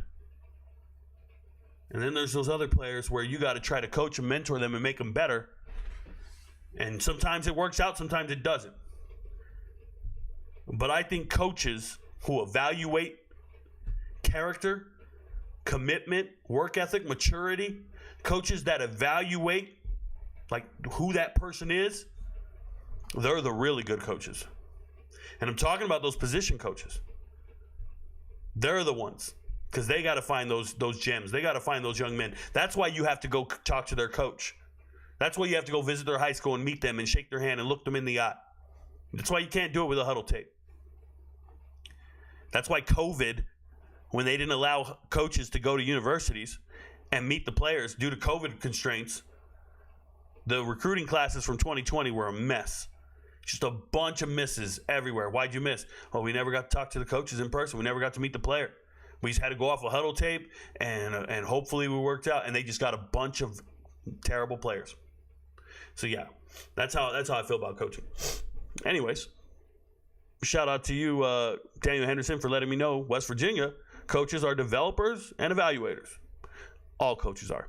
Just some are better than others. Who is going to be the best season from a group of 5 receiver next season? No idea. No idea, Copious. I haven't looked at schedules. I haven't looked at quarterbacks, wide receiver combos. Nothing. I don't have a knee-jerk reaction right now. I don't have an answer. I mean, I'll have one by July or August. I'll have it out on Twitter somewhere. You know, I make those lists. Just follow me on Twitter. You'll see them. You need a Sac State shirt. Sure, they don't sell them in South Carolina. You want me to buy one online? Let me tell you why I'm rich. I don't do impulse shopping like that, man. I don't buy stuff like that. I bought this in an emergency, on clearance. So that I don't buy clothes, man. It's not my thing. I like to be topless anyways. Thoughts on Florida State football this year? And can we compete versus UM? I have no idea. I haven't looked at the rosters. I haven't looked at the matchups. That's just dumb. Like, I don't do that kind of stuff. What do you want my answer to be? It's silly. He loved the way you were using their tight ends. You sure that wasn't Penn State? Hit the showers, Kairos. Hit the showers. What are your thoughts on Coastal Carolina? So Malcolm Gillies quick. I like him. Will also be in an air raid system with Western Kentucky's old offensive coordinator. So the real Western Kentucky's old offensive coordinator is the new head coach at FAU, just so we're clear. But, yeah, they're getting players. I've been paying attention to it. Zach Caps, I haven't sat down and assessed entire position group rooms. But I'm aware of who they're getting, and I like it. I mean, my bigger concern is why did we get 2 quarterbacks? Why not just get one? Why are you getting two and splitting your locker room? You got two starting quarterbacks there competing for the starting job. It's nuts. Thoughts on Hunter and Key to Nebraska? I'm going to talk about Key here in a little bit. I think they're both good players. There's not much else to it. Do you like the Tennessee wide receiver, Squirrel White, who just transferred to Florida State? Do I like him? I don't know him. Do I think he's a good player? He's a good player. He's a good athlete. I don't understand the transfer. Unless you're mad at Tennessee, you want money? Well, this is ruining your career. You don't leave Tennessee and a Josh Heupel offense to go to Florida State. Thomas Castellanos is there. He's not throwing you the ball, bro. It's not a real thing. You don't do that. Silly. But they did it. Any thoughts on Andy Jean to Pitt? Justin Stokes, shout out to Pitt. Pitt's a great school. They evaluate receivers correctly. I want you guys to know one of my high school film review players, a young man, I told him be patient. He's going to get Power 4 offers someday. And his mother she follows me on TikTok. She's always been very trusting, and she reached out to me yesterday and she told me, we're on an official visit at Pitt right now. And I said, holy shit, that's so cool. I love the way Pitt evaluates, and he's a wide receiver as well. I love the way Pitt evaluates wide receivers. I think Andy Jean is him. Hope he stays committed to the craft. Their offense was very explosive this year. They know they need more receivers, and it's a good one. So, yeah, it doesn't work out. It looks pretty good. Also, thoughts on E.J. Warner transferring for Rice to Fresno State. That's not a wide receiver at all. It's a quarterback. I already talked about it. And if you want to talk about it on a quarterback episode, please come back. But do not ask me about quarterbacks on this episode. Is Griffin Wild a good transfer for Northwestern? Any transfer is a good transfer for Northwestern. They need players. Could Martavius Collins be impactful for FAU? Sure, everybody can be. If you're transferring to FAU, you can be impactful. Thoughts on J. Michael Sturdivant. J. Michael Sturdivant, former Cal leading receiver, former UCLA receiver, and now at Florida. I already talked about it. You can rewind the show and go watch it. Thoughts on Hardly Gilmore, Kentucky young kid, good speed. Yeah, why does anybody know this kid's name? Like, I don't understand the rankings or whatever. They have him ranked really high. Kid had 6 receptions this year. And they got him ranked ahead of, like, 1,000-yard receivers and shit. It's just dumb. 6 catches. What is there to talk about? Let the kid play some football before I see him, before anything else. Yeah, Warner looks nice on tape. What about the D-lineman? Dude, what are you doing? Donnie, we're not here to talk about a bunch of damn transfers. We're talking about wide receivers, dude. Thoughts on Jamal Edrin? Love the content. Caleb Tinsley. So Jamal Edrin, this is going to happen a couple ways here. So 3 years ago, I was looking at FAU tape. 3 years ago. I was trying to assess LeJontay Wester and Jamal Edrin, really. And they had, Jamal had just transferred to Purdue is when I was looking at it. It was after the 22 season. And then Jamal Edrin was injured last year or 2 years ago, and then he played this year. Listen to me, guys. When he was at FAU, he was the best player on the team, the best offensive player on the team. LeJontay Wester was not the leading receiver. It was Jamal Edrin.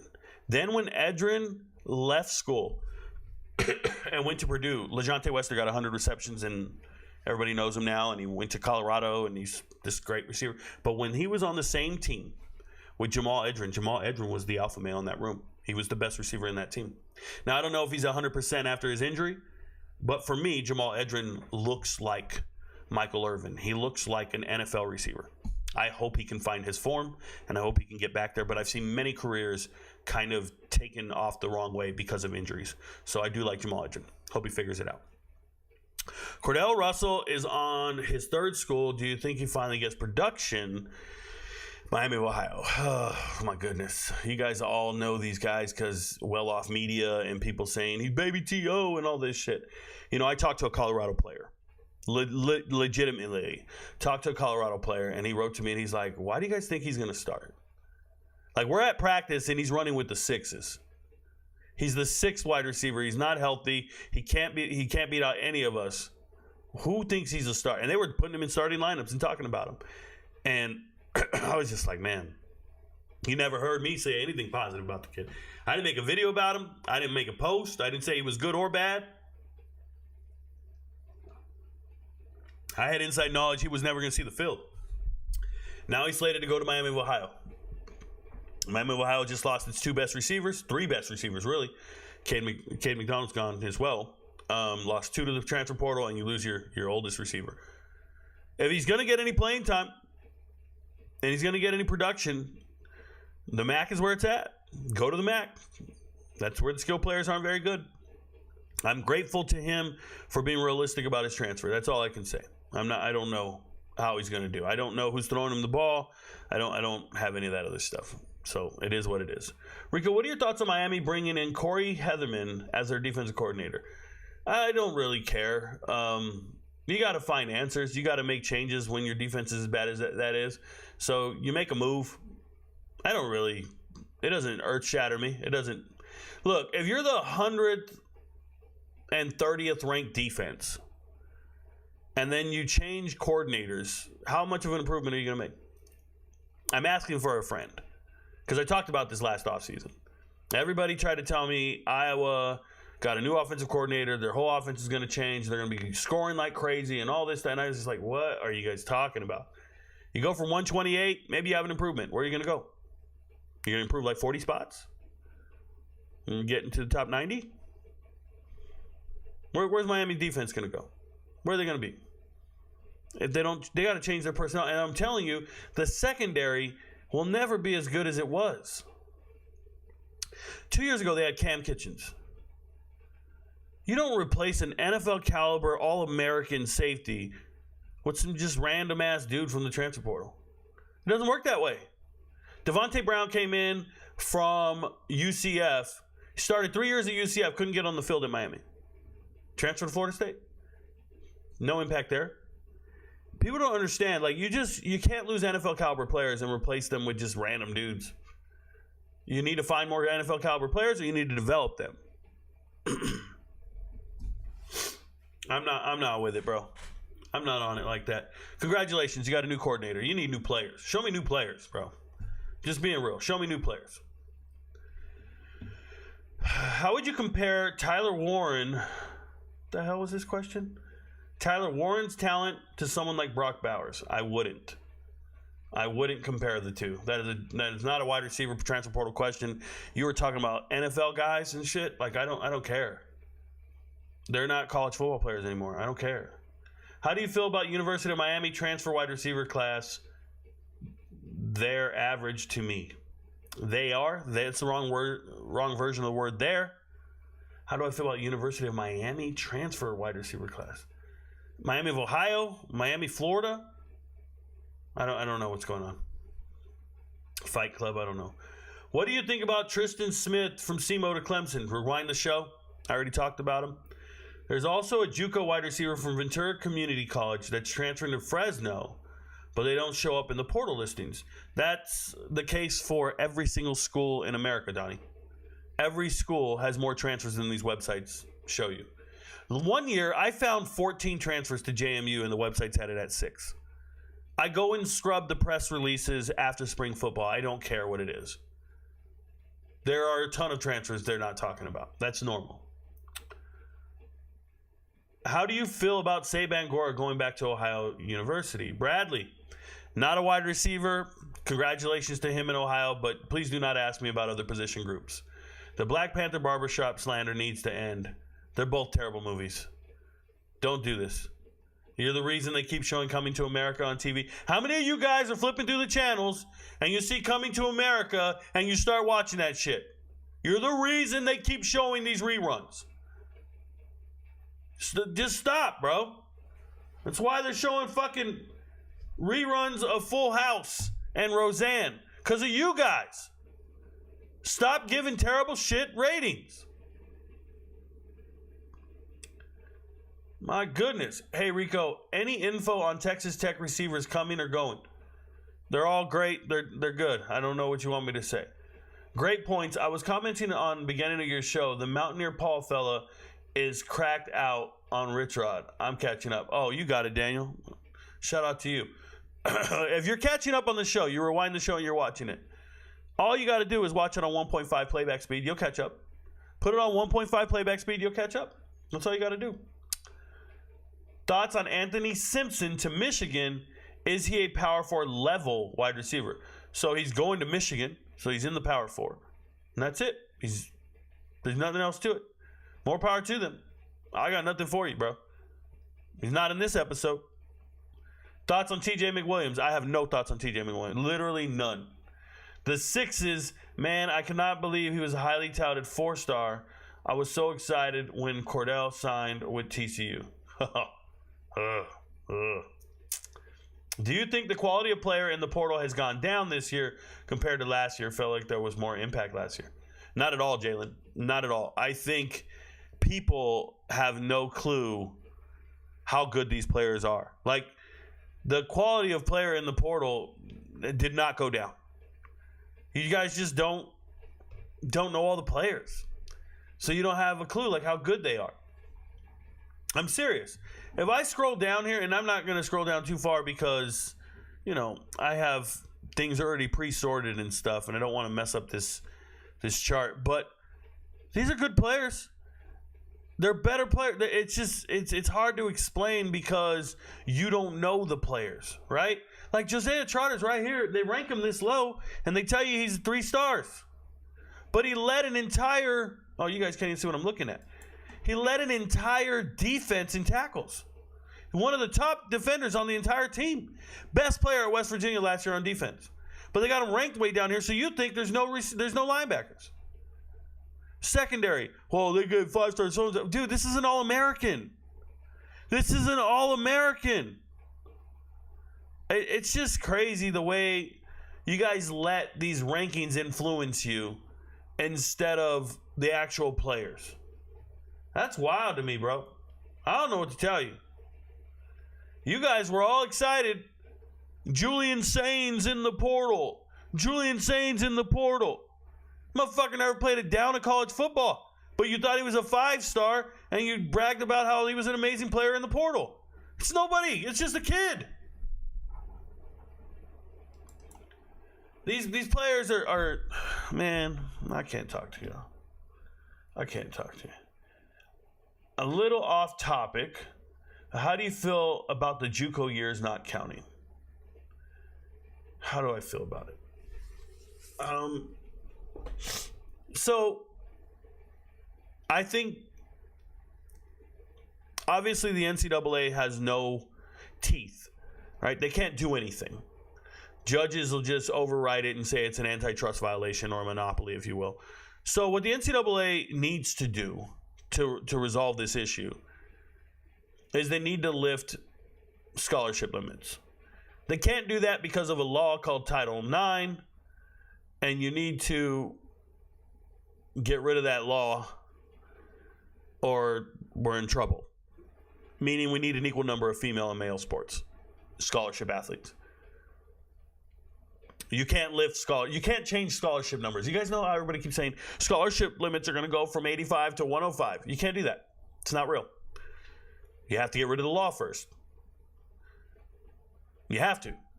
Or you're going to increase scholarship limits by 20, and then you have to increase female scholarships by 20. So it's really increasing scholarships by 40. What schools can afford 40 extra scholarships? Not many. Maybe some Power 4 schools. But you're not just getting 40 extra scholarships. You're getting 40 extra scholarships. You're getting 40 extra tutors, extra dorm rooms, extra buses and flights and hotels and trainers and chiropractors and this, that. Like, people don't understand how much goes into getting 40 extra players. And you have to get an equal number of men and women. So you got to get rid of the law. Without increasing scholarship limits and roster limits, you don't have enough seats for everybody. Because, and it's not just the JUCO eligibility, it's the COVID. COVID eligibility didn't count against you. So if you showed up to school and you played in 2020, that didn't count against you. 21, you redshirted. That didn't count against you. 22, 23, 24, 25. So now we're here. They gave all these kids extra years of eligibility, and they never raised the 85 scholarship limit. So the NCAA saying, yeah, you can have more players. You can stick around. Yeah, you got another year, and you got another year, and you got another year. Oh, by the way, we haven't increased the number of chairs you have. So you keep recruiting 25 players every year. There's no seats for them. There's nowhere to go. None. JUCO players not having eligibility count against them, all that did was give current players an extra year. The current JUCO players an extra year, right? Their final year. Please understand that college coaches used to sign 600 JUCO players a year. 600. And the number's down to like 200, 300. No, they're not signing them anymore. So it doesn't matter that they got extra years of eligibility. They're not signing them anymore. The ones that are signed got their extra year. The great ones, the Diego Pavias of the world. That's cool. But the vast majority of JUCO players are not getting signed.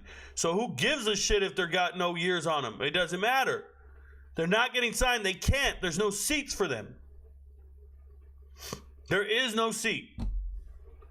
Because the NCAA gave all the players an extra year of eligibility for COVID, but didn't raise the roster limits.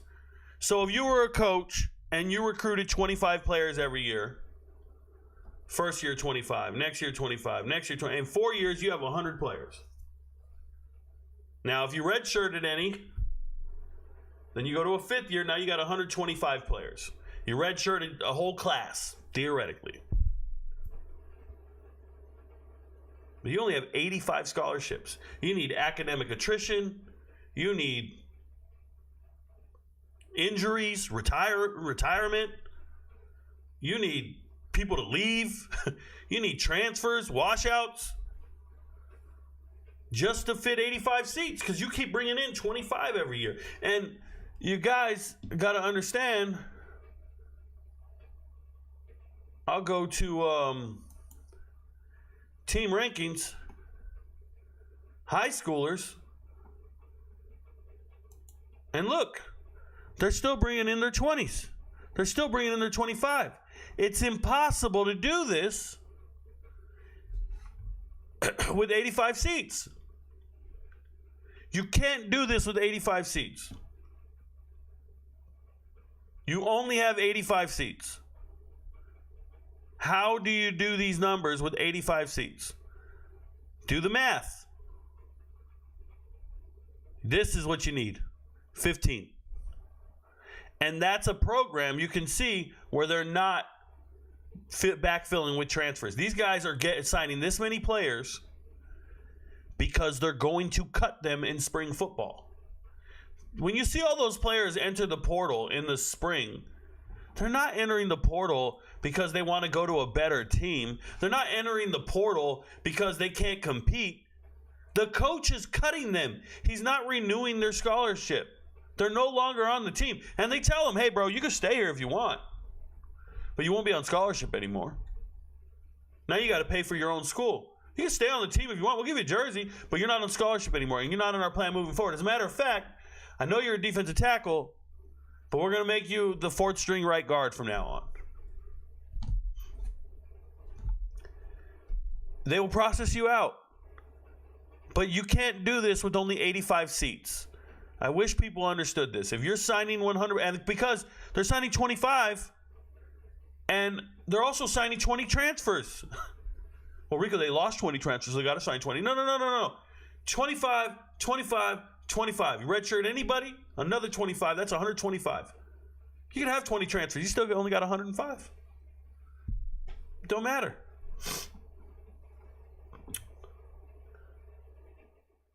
Your friends don't know, but Rico knows. Hey, Rico, what do you think about Jaden Barnes? He's a 1,000-yard receiver from Austin Peay going to App State. So I haven't watched any FCS. Well, I've watched a few, right? Phillips and obviously the Chattanooga guys. But I haven't watched Jaden Barnes tape. So there's nothing for me to say. I'll you an answer. Haven't watched it. I'll get to it when I do. Just haven't gotten to it. Thoughts on the Nair situation? Go back, go play for. Listen, I'm going to talk about this in a little bit with Dana Holmgrenson and how amazing he is as a offensive coordinator. It's very advantageous for the players. So go back and play for him. Go. He's going to get you all the stats you need and put you in the right position. Dude, that's the same guy who was getting tanked all them yards.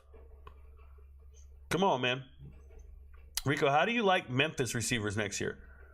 They got a work in progress. They got to work hard. They're missing some all-time greats in their university's history, and they got to backfill them. It's going to be tough. Remember, you don't just go and backfill Rock Taylor and Demir Blunkensee with just anybody. Like, that's not happening, bro. You can try, but they're all-time greats. I'm not sure if you'll get to him, but what's your assessment on Cam Vaughn? So I won't get to him on today's episode, but I can tell you Cam Vaughn's a decent wide receiver. He wasn't used all that much at Jacksonville State. He was the leading receiver there, but he's not a terrible player. I don't know if he's good enough to have any real impact on the win-loss total for West Virginia, though. Recruiting sites need ball knowers to be employed. Sites need ball knowers to be employed. Maybe. I don't know. I don't know what they need.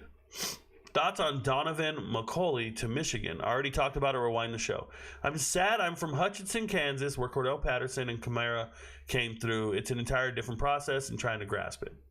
Yeah, I mean, there's still amazing community colleges like Hutchinson and stuff, Coffeyville and everything. Like, there's still good schools out there that are processing some players, and they're going to sign them. But the vast majority, I mean, I'm helping kids right now. I am helping transfers. JUCO transfers every single day on Twitter, helping them try to find the right school and the right fit. And then you got guys who think they're FBS and they're getting a Division II offer. Literally in my chat, an amazing linebacker in my DMs on Twitter right now, going through the same thing. And this is a young man. He's like, hey, I thought I was FCS, and I guess I can show you guys. I don't care. I'll show you. Here you go. See, he wrote to me today. I mean, this happens every single day, so it doesn't matter. Every single day, a young man wrote me and said, hey, Rico, I don't mean to bother you. Just had a couple questions about the recruiting process. I truly feel like I have what it takes, player at higher levels. Right now, I have a couple NAIA and two Division IIs. Feel like I should be FCS level for sure. I said, if you're getting Division II offers right now, you're a baller. I'm letting him know. If you're getting Division II offers right now, you're a baller. Seats are limited. Don't ignore Division II offers. They're the ticket. Trust. Then transfer next season if you're all conference. If you're all conference. He said, I appreciate you more than you know. He's confident in his skills, whatever. And you know what's crazy? Is I'm talking to a high school student who didn't have the same response. He said, what FCS school should I be talking to? I got 4 to 6 weeks to figure this out. And I said, Division II is where you need to go. I'm talking to an elite linebacker better than you. But kids everybody wants to be where they dreamed of being. And I don't blame them. But if you reach out to me for advice, if you reach out to me to help you with the transfer portal and where you think you belong, I'm going to tell you the cold, hard truth. And, not everybody likes that. Not everybody's here for that. But it's what I'm going to give you. And shout out to those young men because they do trust me with the advisement. I do that all day long. What do you think about Rutgers wide receivers for next year? I haven't looked at Rutgers wide receivers for next year. I haven't looked at them. I'll look at entire wide receiver rooms when it's time to evaluate entire teams. I do that systematically. I look at transfers right now. Today I've looked at the top 25 wide receiver transfers. I didn't look at Rutgers transfers. Like I don't look at teams transfers. I don't do that. I look at entire position groups. And then later on in the offseason, I will go and assess each team's position groups. Don't do that right now. There's a reason I don't do that. It's wasted energy. Like, let's say I tried to assess Rutgers wide receiver room right now, and then they go to spring football and it changes again. Then I just wasted weeks of my life going over each position group, and it's not even the position group they're going into the season with. So I've learned my method, and I have a schedule. So after spring football, I then start going over position groups. Because I know they're finalized, because I know what they're going to do and who they're going to be for the season. And then I only have slight adjustments to make after the fall because only a few incoming freshmen make the 2 deep. So you don't do that. It's just a waste of energy. Water Taylor to Ball State. Yeah, I mean, go do your thing. Go fit in where you fit. Get in where you fit in. Right? Probably didn't belong in the SEC or the Big 12. So now you go find out where you belong. Congratulations. Is Malik Benson transferring to Oregon a good move for him? Sure. I'm sure he's getting paid. I'm sure he's getting paid. That's a great move for him. Go get paid. Is it a good move for Oregon? No. I think the kid sucks. I don't think he's an Oregon guy. I don't think he's a Power 4 receiver. I don't think he belongs anywhere near the Power 4. I've watched him for 3 years now. I've assessed him. Nothing. And I'm going to talk about another player like that here when I get back to the chat. When I get back to the chart, we're almost done with the chat here, and you'll see. Do you think tampering will ever be fixed in the portal? So I don't think that the two have anything to do with each other. Like, I think tampering's always going to occur no matter what. The fact that it happens with the portal, the portal you can't fix tampering. You can't stop tampering. You think you're going to stop it? I don't understand. Like, the only thing that's going to stop tampering is contracts. That's it. Contracts, buyouts, financial penalties with contracts. If you don't have contracts, you're not going to stop anything. The portal can't change that. It has nothing to do with the portal. Rico, you should start your own recruiting website. You're the best at what you got. Yeah, so recruiting website, how does that make money? Let me know, Fire. Let me know, Fire. How is that lucrative outside of me creating camps and charging people money? How is that lucrative? Just talking? Just because I know more ball than them? Because I'm the best at it? I give the best assessments? I give the best rankings? How does that make me money? Oh, I got to start selling ads on my website? I got to start a paywall? How does that make me money? Because I'm not going to give up. Right now, I make $50,000, $60,000 a month with my Patreon, my YouTube, my TikTok. I make $50,000 a month. You want me to change up what I'm doing to go start a website to prove I'm right? Doesn't do anything for me. Nah, bro, I'm good. That's silly, bro. That's silly. Is the Colorado new team looking good? I've never looked at them. I have no idea what you're talking about. What does Isaiah Hunter open up for Nebraska's offense? Nebraska's offense needs to be led by a very competent quarterback. So make sure you have a great quarterback who can complete all the passes. Isaiah Hunter is one of the many pieces in that offense. He is not the offense. He does not open up anything. He is a piece within the offense. The system, Dana Holmgren's system is great. Holmgren's system is great. Okay? That's it. He doesn't do anything. He's a part of it, and he's going to be beneficial for it, right? He's going to benefit from it. That's it. Thoughts on Malachi Coleman? I hope he gets on the field and produces the way people anticipated, but I've never seen anything from him on a Saturday that warrants me knowing his name. Let me phrase that properly. You've never seen anything from him on a Saturday that warrants you knowing his name. But you know his name, Ferrari, he's a local kid, he did that, he was amazing in high school, all this stuff. Nothing he's ever done on the field warrants you knowing his name. That's the reality of the situation. What are your thoughts on Quentin Gibson? I don't think about Quentin Gibson.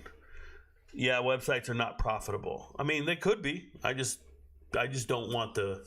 Listen, man, I could have my own website right now, RicoKnows.com or whatever, and I can do everything that I do on Patreon, but I don't want the overhead. I don't want to deal with it. So I use Patreon, and they take 7% of my resources. Who cares? So I'm paying Patreon 7% to use their website. They keep track of all the subscriptions. They keep track of all the payments. They keep track of all this and that. Thanks, man, because I don't want to keep track of that shit myself, and I don't want to have to pay somebody to run it. What's the benefit? I'm pretty sure the cost to run it would be more than the 7% Patreon takes. I don't want it. And I've been offered it 100 times. Guys have asked.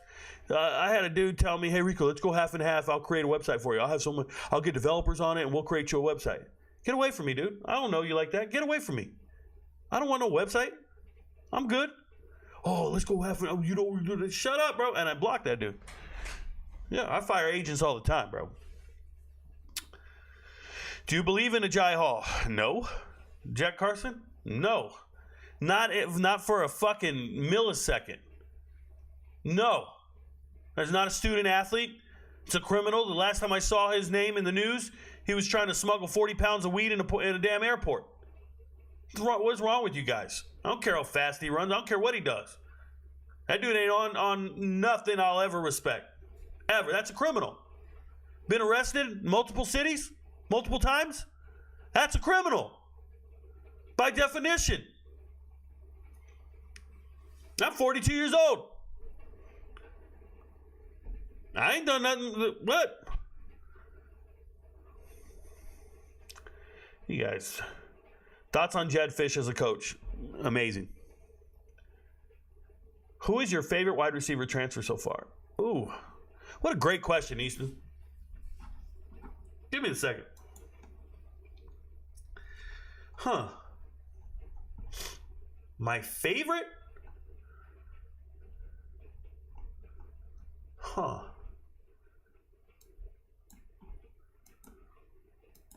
Let me see. Give me a second here. Just one? I can only pick one, huh? I can only pick one.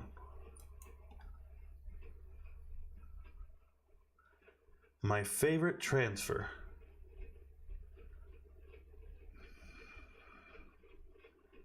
Oh boy. I hate the silence while I scroll through this. This is embarrassing right here. Hardly Gilmore ranked ahead of, pick 'em. Ranked ahead of Kyron Hudson. I'm sorry, it's got reported.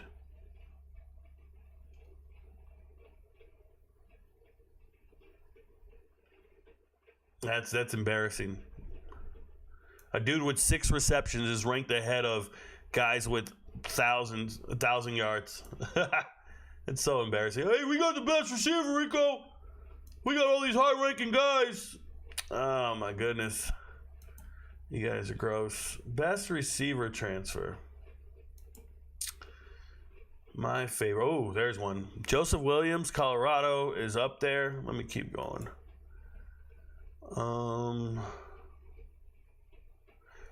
I love Jamal Edgerton to Virginia, as long as he's healthy. Man. Xavier Townsend's a beast. I don't know if I have a singular favorite transfer. Will Pauling. Ooh, I love CJ Williams going back to Stanford. Going back to California. Man, I like different moves that you guys probably wouldn't like. Like, you guys probably don't feel the same as me, you know? We're just different dudes. Let me keep looking though. I might have Shanks, beast. Cole Wilson, too small for me. Sam Phillips of Iowa, doesn't have a quarterback. Watley going to Arizona. What a sneaky good move. I hope that one pays out. I hope that one plays out right there. That's probably one of my favorites. Watley going to Arizona. Probably one of my favorites. I'll keep looking. I'm going down all of them, guys. I don't want to miss anybody and ignore. Juice going to UConn. Juice is good. Oh, Romello Murphy, UConn. Man. Romello Murphy, bro. It's hard to beat Romello Murphy. That's my dude. It's hard to beat Romello Murphy. Or Duce. Duce going to Ole Miss. Oh, what's his name? You know what? It's going to be, Onavo right here. Jordan going to Stanford, my favorite transfer. Leaving Colorado, going to Stanford. Jordan, he's going back to hook up with his old high school quarterback, Elijah. Yep, that's the one. That's the one. There you go. That's my favorite transfer. Oran Singleton's pretty good too, but that's probably my favorite one. I'm going to keep looking. I feel like that's my favorite one. Oh, Eastern Messer to FAU. Holy shnikes, bro. Boom Jock, a linebacker. They say he's a wide receiver. That's silly. Omari Hayes. Man, we're going to keep looking. I bet there's some zero-star dude in here that I... No, Micah Davis is good, but... Yeah, that's the one I like, man. Easton Messer to FAU. That's my favorite transfer. This one right here. Without a doubt, my favorite transfer. If you're an MVP, you should know why. Easton Messer's him. So, anyways, we just wasted a bunch of time doing that. But we're here. You guys always got ridiculous questions. Let me go back up. We're almost to the top. I can see it. There we go. Back to the chat. Excuse me. I'm dumb for thinking that. I'm just trying to find a website that's reliable, and there isn't one. My bad, Rico. Yeah, so there is one. It's my Patreon. What's reliable is my YouTube and my Patreon. They're my websites. They're my pages. You should follow them. Go to Patreon, become a free member. Go to YouTube, subscribe. It's a free member. You're a free member on both. You don't have to be an MVP. You don't have to pay. That's probably where you get, and you'll get all the information. It's good. Who is an example of a good head coach? What do you believe makes a good head coach? So what makes a good head coach is a winning culture. Period. A winning culture. And the number one winning culture that I can think of is Chris Kleiman. Chris Kleiman's probably my favorite head coach. I just know what he's doing. I know how he builds winning, and that's Kansas State, just so we're clear. I really like him. I'd say James Franklin is another one. It's just having a winning culture is a little different. Dabo Swinney, having a culture that the players believe in one another. They believe in what they're doing as a team, and they're not selfish, right? They're out there to help each other win and build. And that's it. I will tell you this. There are fan bases that make it so hard for me to support programs because the fans are toxic. I can't stand the fans. That's the reality of the situation. That's why I talk to the players directly. Like, I rock with Colorado players. I don't rock with any Colorado fans. I talk to Colorado players in the DMs. I don't talk to any Colorado fans. Get away from me. I'm allergic to you, dude. You dudes stink, bro. Seriously. You dudes are the worst. Can't stand none of you. Oh, he needs us for clicks. Bro, I made more money this year than I've ever made in my life. Not a single Colorado click. Didn't make a single video about them bums all season long. Not one. Didn't care. They're so like, they don't even understand how insignificant they are. There's 134 teams. Can't stand them dudes. Noah Thomas. Thoughts on Noah Thomas. Coming up. I already talked about him. Rewind the show. I believe I already talked about him. Rewind the show. Uno Mas, one more. Sensei Rico, what one transfer portal wide receiver is going into the best all-around situation to achieve success? Yeah, Messer. Barion Brown. Messer. Those are my guys. Nic Anderson. Nobody watches you. Jamal Adams. You don't have to watch me, bro. I get paid whether you watch me or not. That's what you don't understand. Change your business model. Get your life together, Jamal Adams. Nobody has to watch me. I get paid without views. It's called subscriptions.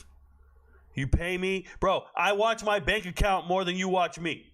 My bank account's got more views than you could ever imagine. That's what I'm watching. Get it straight. You're going to figure out the Patreon. Yeah, you download the app and search RicoKnows. Thoughts on Nate Frazier at Georgia, and is he better than Etienne in your opinion? Gavin Kendrick, you're on the wrong podcast and the wrong episode, bro. We don't talk about fucking running backs on a wide receiver podcast. Get your life together, dude. I ain't talking to you guys no more. All right, I'm going to cover the rest of these wide receivers. Go to the chat one last time. So if you got any more questions, put it in the chat. I'll get to it. If you're watching on YouTube or TikTok, put it in the chat. Get over there. I'll get to it. Other than that, we're here. We got 2 restrictions. These guys just make up shit. You guys just report things? Hey, shout out to TikTok, dude. I don't even care. We'll just shut you guys off. How about that? We'll just shut you guys off. They just reported this live stream. What the hell? All right. So the next guy I want to talk about, Eric Singleton. You know, the transfer portal guys, those ranking websites, they're going to tell you Eric Singleton's the very best transfer in the portal and all this stuff. I don't feel that way. I do think he's a good player. Don't you ever get it twisted. I do think he's a good player. But is he like life-altering? I don't know. I don't feel that way. For me personally, excuse me for a second here. I got to fix all my monitors because when I'm doing my chat, I have to pull up like a chat window and it pops up in front of my cam. I'm sorry, guys. Give me a second. There we go. So, for me, Eric Singleton's a good player. He's not bad. He's obviously productive, and he's fast, and he's good. But he's going to Auburn where, unless you have a real quarterback, and they do, they got one coming. But how much of an improvement is this for you, Eric Singleton? I don't know. I don't know. But I do know he's a good player. I want to talk about why he chose Auburn. So, theoretically, coming out of high school, he was initially committed to go to Western Kentucky. And he was going to go play at Western Kentucky. And Hugh Freeze and the guys, they got in the office when they took over the job at Auburn. And they were like, yo, we need to recruit this kid. We need Eric Singleton. We need to flip him to Auburn. And Eric Singleton just thought, that's not a realistic flip. I'm not leaving Western Kentucky to go to Auburn. I don't want to be on the bench. But he ends up flipping to Georgia Tech. So pretty cool to see him flip to Georgia Tech. Go out there for the last 2 years, be productive. Now Auburn wants to get some type of production in their wide receiver room that can add to what they already have, right? So they have a great kid in Cam Coleman. They just lost Big Play Dre. And losing Keandre Lambert-Smith is a big deal. So you got to find somebody out there. Caleb Burton hits the transfer portal. You got to find other players. And that's what they're trying to do. So Eric Singleton's a known commodity. He's a good player. Seeing him, Cam Coleman, I think they have one other target I'm forgetting right now. Or they might have got another one in the transfer portal. I can't remember who it is. But it might be coming up here. But losing Robert Lewis and eligibility, another transfer, it is what it is. But I think it's good for Auburn. They just need to find a better quarterback. If I'm being real, they need a better quarterback. They got everything. They got another receiver on the list. I'm sure I'm going to talk about him. There it is. Yeah, Horatio Fields. Oh, wow. Horatio Fields. Okay, so we'll talk about it. Horatio Fields, Eric Singleton. Yeah, Cam Coleman. Pretty good group. Dane Key's next. Dane Key's big, man. When you watch him on tape, he's been a 3-year starter at Kentucky with Barion Brown. Obviously, most people know Barion Brown because Barion Brown holds the SEC record for most kickoff returns for a touchdown. Excuse me. And Dane Key's not quite that flashy. He's not that guy, but Dane Key is. Dane Key's a good receiver. He's probably better than Barion Brown at receiver right now. I don't think he's going to a team that has a better quarterback. That's for damn sure. I don't think he's going to a team with a better quarterback, but the potential's there. I think some of these guys, when you leave a team like Kentucky where you've been productive-ish with terrible quarterback play, and then you go to Nebraska and you're hoping, man, I'm going to get to this offense that Dana Holgorsen is going to make amazing. Like you think to yourself, I'm going to do this. All right, man, go do it. Go do it. It's your last year of eligibility. Go to this quarterback and believe in it. Remember, Houston, Matthew Golden, Tank Dell, my boy Sam Brown Jr., Jack. All these guys were at Houston over the last couple of years, so they're known for their production. They're gonna get the reps and the numbers if Nebraska starts throwing like that. So shout out to Dane Key. I think he's a very good player. He's played 35 games. I think he's NFL ready. That's what I have on my notes on him, on my database, is NFL ready. I like Dane Key a lot. Nic Anderson had an impressive freshman year and hits the transfer portal, and he had to choose between Texas A&M and LSU. I think he made the right choice going to LSU. You have a known great quarterback, or at least one that's going to throw for 300 yards every game. And now Nic Anderson, if he ever gets healthy, he was not healthy this year at all. If he ever gets healthy, he's a weapon. He's dynamite. He's something you should think about. Remember, this is a young man. I think he played his ball at Katy, Texas. So this is coming much closer to home than Oklahoma. Shout out to him. And then linking up with Barion Brown and Nic Anderson at LSU, that's an embarrassment of riches. That's the type of wide receiver room. I mean, they're going to be killers on the road. They really are. Those LSU receivers will be killers on the road. I just think that they'll be doing everything they need to do. So I like them a lot. Barion Brown and Nic Anderson. Complete studs. So more power to them. I think they made the correct decision. KC Concepcion. leaving NC State, going to A&M. So you see two A&M receivers here. They're here in the rankings because this is where they rank A&M receivers. It's not because these guys are any good. I want to be very clear. A&M had almost every receiver you see that we've been talking about, had them all in for a visit. A&M was a finalist for all these other guys. And if you remember, Concepcion, he jumped in the portal early. And when he jumped in the portal early, we were all waiting for him to sign somewhere, and he wasn't signing anywhere. And you're like, man, where's he going to commit to? He's not committing to anywhere. You know why? Because he was waiting for A&M to make that offer. He was waiting for A&M to say, okay, we want you. Here's the money offer. And he took it. Probably his biggest payday. Probably the most money he got offered by any other team. But he's really like the 6th or 7th guy on their list of players that they wanted. At least that's by my assessment, because I've gone and checked who else took visits, and it's like 6 or 7 other receivers took visits. They didn't want him, and then he finally committed after the fact. Not saying they didn't want him, he just was the 3rd or 5th, 7th, 8th option. Now, he was great. His freshman year, he was the ACC freshman of the year. He did 1,000 yards. There we go. He's great, and he comes out of the backfield. He's good. He's a good runner and all that. But have you seen the demands on Micah Hudson? Have you seen the hype on Micah Hudson and how bad they want to keep Micah Hudson? And look where they got him ranked. And the dude's never played a down of football. This guy has been starting in the SEC for 3 years, holds the SEC record for kickoff returns, has had terrible quarterback play. He's been on the field every single year, though. Barion Brown down here, and he's ranked lower than Micah Hudson. Micah Hudson's never played a fucking day in his life. He played in 8 games. He averaged about 12 snaps a game, Micah Hudson. And they got him ranked ahead of Barion Brown. It's silly. It's absolutely silly. Absolutely silly where they have Micah Hudson ranked and where they have Concepcion ranked. I actually think that it's grossly overrated. So I like Concepcion. He's just limited athletically. Like, he's not that good. If we had tryouts, I don't think you'd make him a starter over the other players.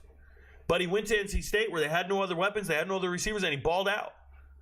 But when you get to a school like A&M and we actually get down there and start running routes and shit, I don't know.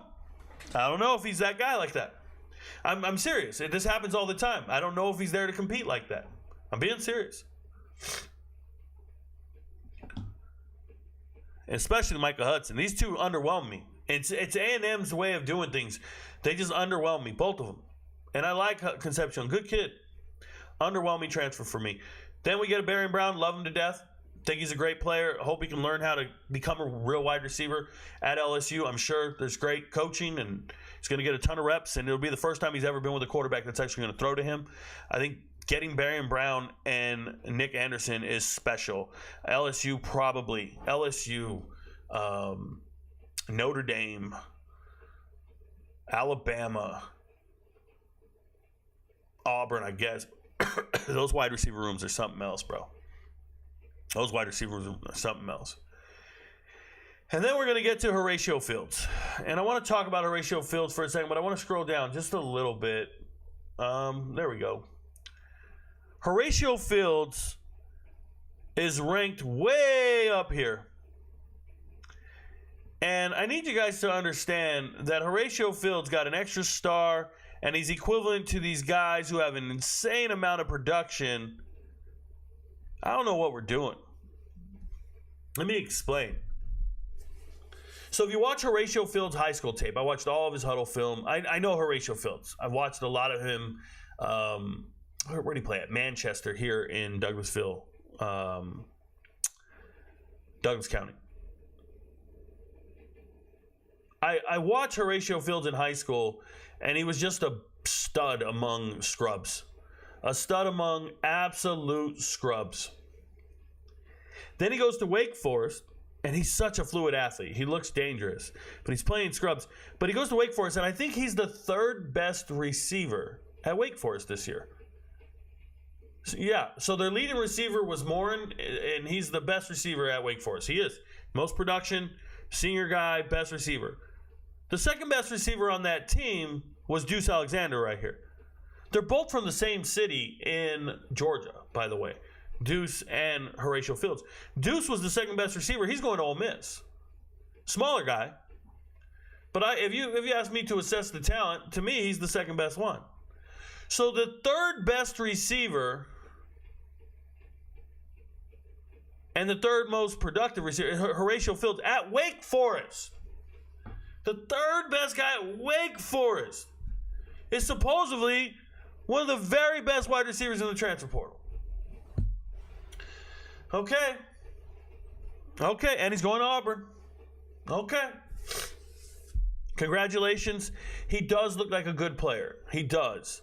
But this is a guy, not a 1,000-yard receiver. This is not a home run hitter. None of that stuff, man. He's just like a 300 or 400-yard guy. I mean, it is what it is. It just doesn't make sense to me. It just doesn't make sense. I think the ranking, it's grossly overrated. I hope he plays well. But this is wrong. He doesn't belong up here.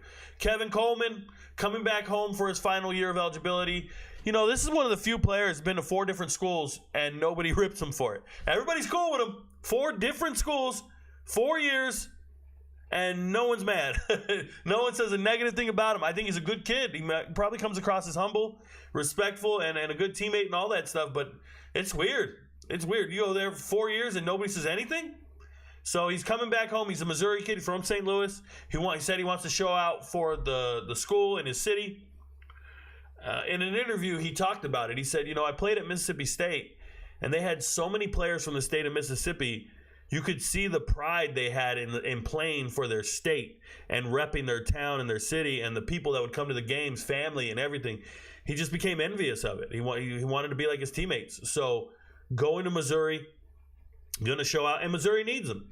They need him, and he's going to play great, hopefully. That's a good player. It's a good kid, and he's found a way to always be productive no matter where he goes. He finds a way on the field. It takes him some time sometimes. He's always not in the rotation immediately. I don't know if that means he's a bad practice player, what it is, but it takes him a while to break into the starting lineup and become that impact guy. But here he is. So going to Missouri, good things. And then the last guy we'll talk about is Jordan Dwyer.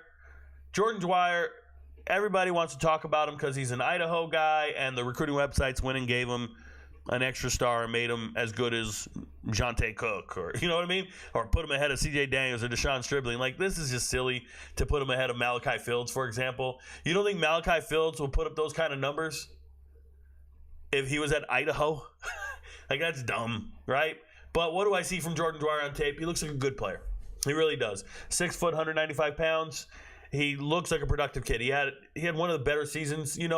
When I looked at the FCS, and I went down all the FCS, all conference teams at the end of the season, and I just kind of take a mental note. And what I'm really looking for when I look at the all conference teams is I'm looking for underclassmen who are going to hit the transfer portal. I'm looking for underclassmen who could potentially transfer to the FBS. And this year, for whatever reason, in the FCS, there weren't a lot of underclassmen that were statistical leaders. He was one of them. Most of the guys were seniors. He was one of them. Him and the other kid from UIW, Incarnate Word. Forget his name right now. Walt Hall or some shit like that. That kid was great too. But Jordan Dwyer, pretty good, going to TCU. So if you wanted to see a good game of Jordan Dwyer, by the way, if you wanted to, I think you could find it on ESPN Plus. It was in the playoffs against Montana State. Good game for sure. I think it's worth the watch. I really do, because he had 11 receptions, 189 yards, and 2 touchdowns. Now, we just saw Bryce Lance do the same thing for North Dakota State, right? Like, eat up Montana State in the championship.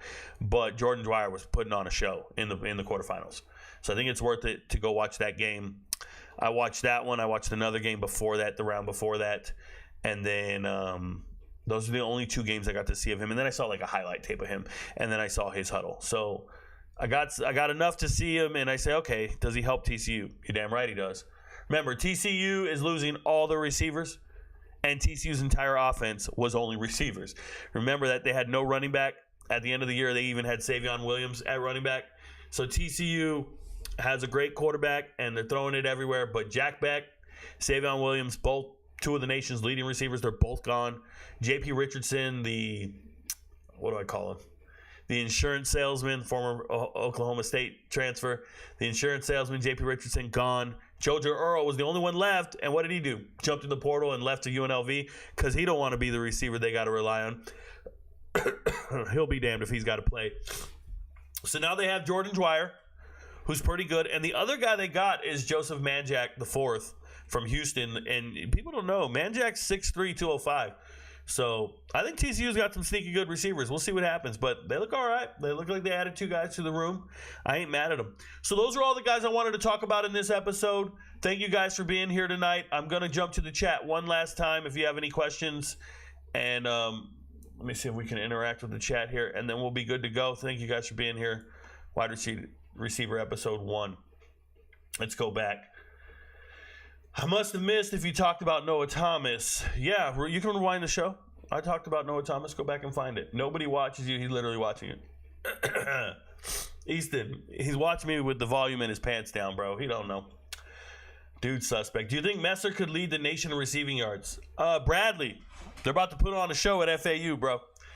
Remember, I said Messer when you guys asked me my favorite transfer for a reason. Remember that. My bad, man. You got it. Who is Juice Wells of this year's portal class? All hype, but turns out to be a complete bust. Oh, I didn't think Juice Wells was a bust. It's just the nature of Ole Miss and how they treat transfers. I would think that anybody transferring to Ole Miss has the potential to be a bust. Anybody who gets injured has the chance to be. Micah Hudson could be a bust big time. But what I will tell you is, to answer your question directly, I don't want to wish that on any young man who just transferred to a new school. So I'm not going to say they have a chance to be a bust. What I can tell you is that some of these young men are going to transfer and have a hard time making the starting lineup at certain schools, especially some of the quarterbacks. So there's the potential there. I will probably have a list of players that I don't think are going to be in an advantageous position at a particular school. I'll have that list out on Twitter probably in the next couple of months. So we'll give you a right answer.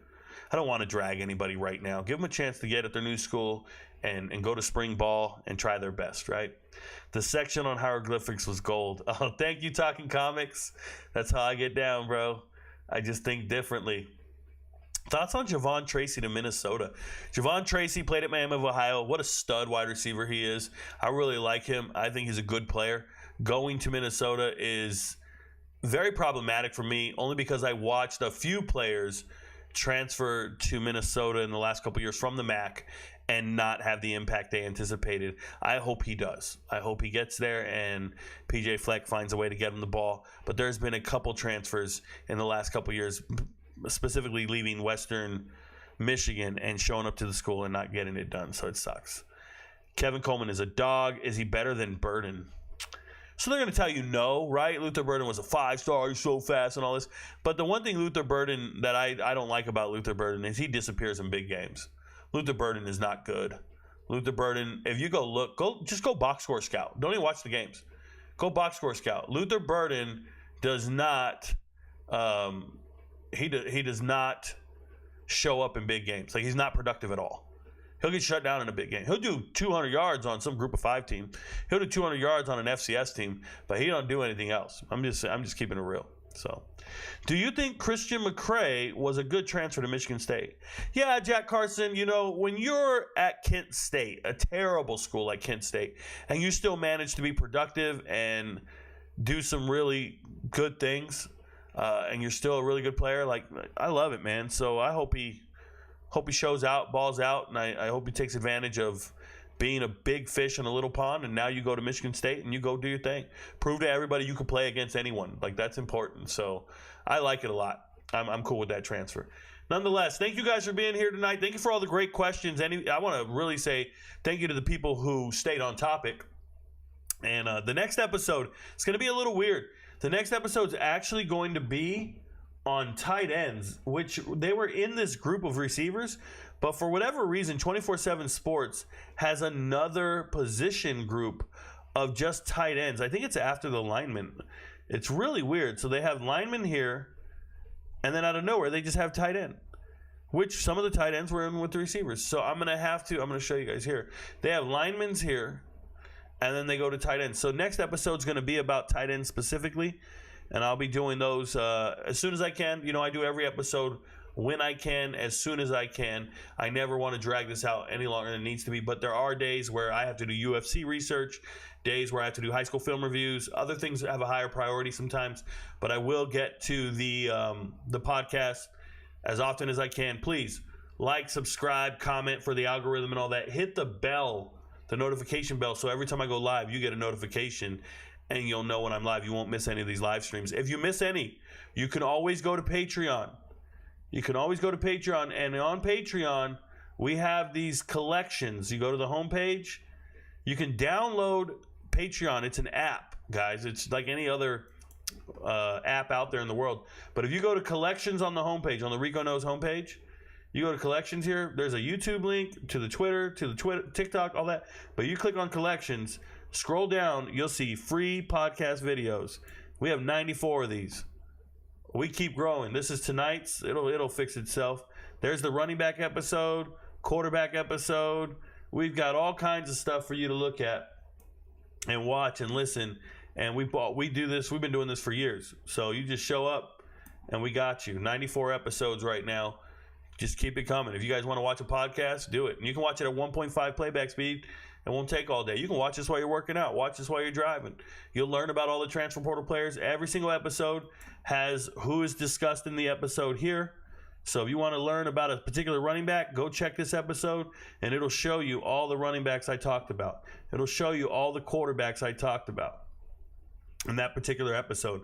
Remember, I go by position group, and I just keep rotating. So we'll do tight ends, offensive linemen, defensive linemen, linebackers, safeties, or defensive backs, excuse me. And then once we get through defensive backs, we go back to quarterbacks. So it'll be the next 25 quarterbacks to talk about, next 25 running backs, next 25 wide receivers, that kind of deal. So there you go. Thank you guys for being here. I appreciate you. Just remember, guys, I can't do this alone. I do need everybody to be here. You guys keep it going. I don't do this really for the resources. I do this just so I can learn all the names of all the players, so I can get rounds in. You know, I don't know where the questions are coming from. I don't know who you guys are going to ask about. I need the reps. And it's always funny when somebody sees me for the very first time, and they're like, there's no way this guy knows all this without Googling it. Bro, I didn't type a thing. We just talk, and I just keep going. And yes, I know every team in America. It's not a magic trick. It's hard work. A lot of research, a lot of data, a lot of memorization. But I have a brilliant mind. If you didn't see that video out today on TikTok, I posted a video talking about my time working at the NSA. And I've always been a very brilliant person, and I can memorize things and retain things and apply them. It makes me special. I'm not the average person. So it's nice to share this information with you guys. And I love my life, and I love the job I have, and I couldn't have it without you guys. So thank you so much. And for the haters out there who say nobody's watching you, it doesn't matter, bro. It doesn't matter. Your clicks pay me, and you don't need to watch. Just let it run. Your friends don't know, but Rico knows. Peace, y'all.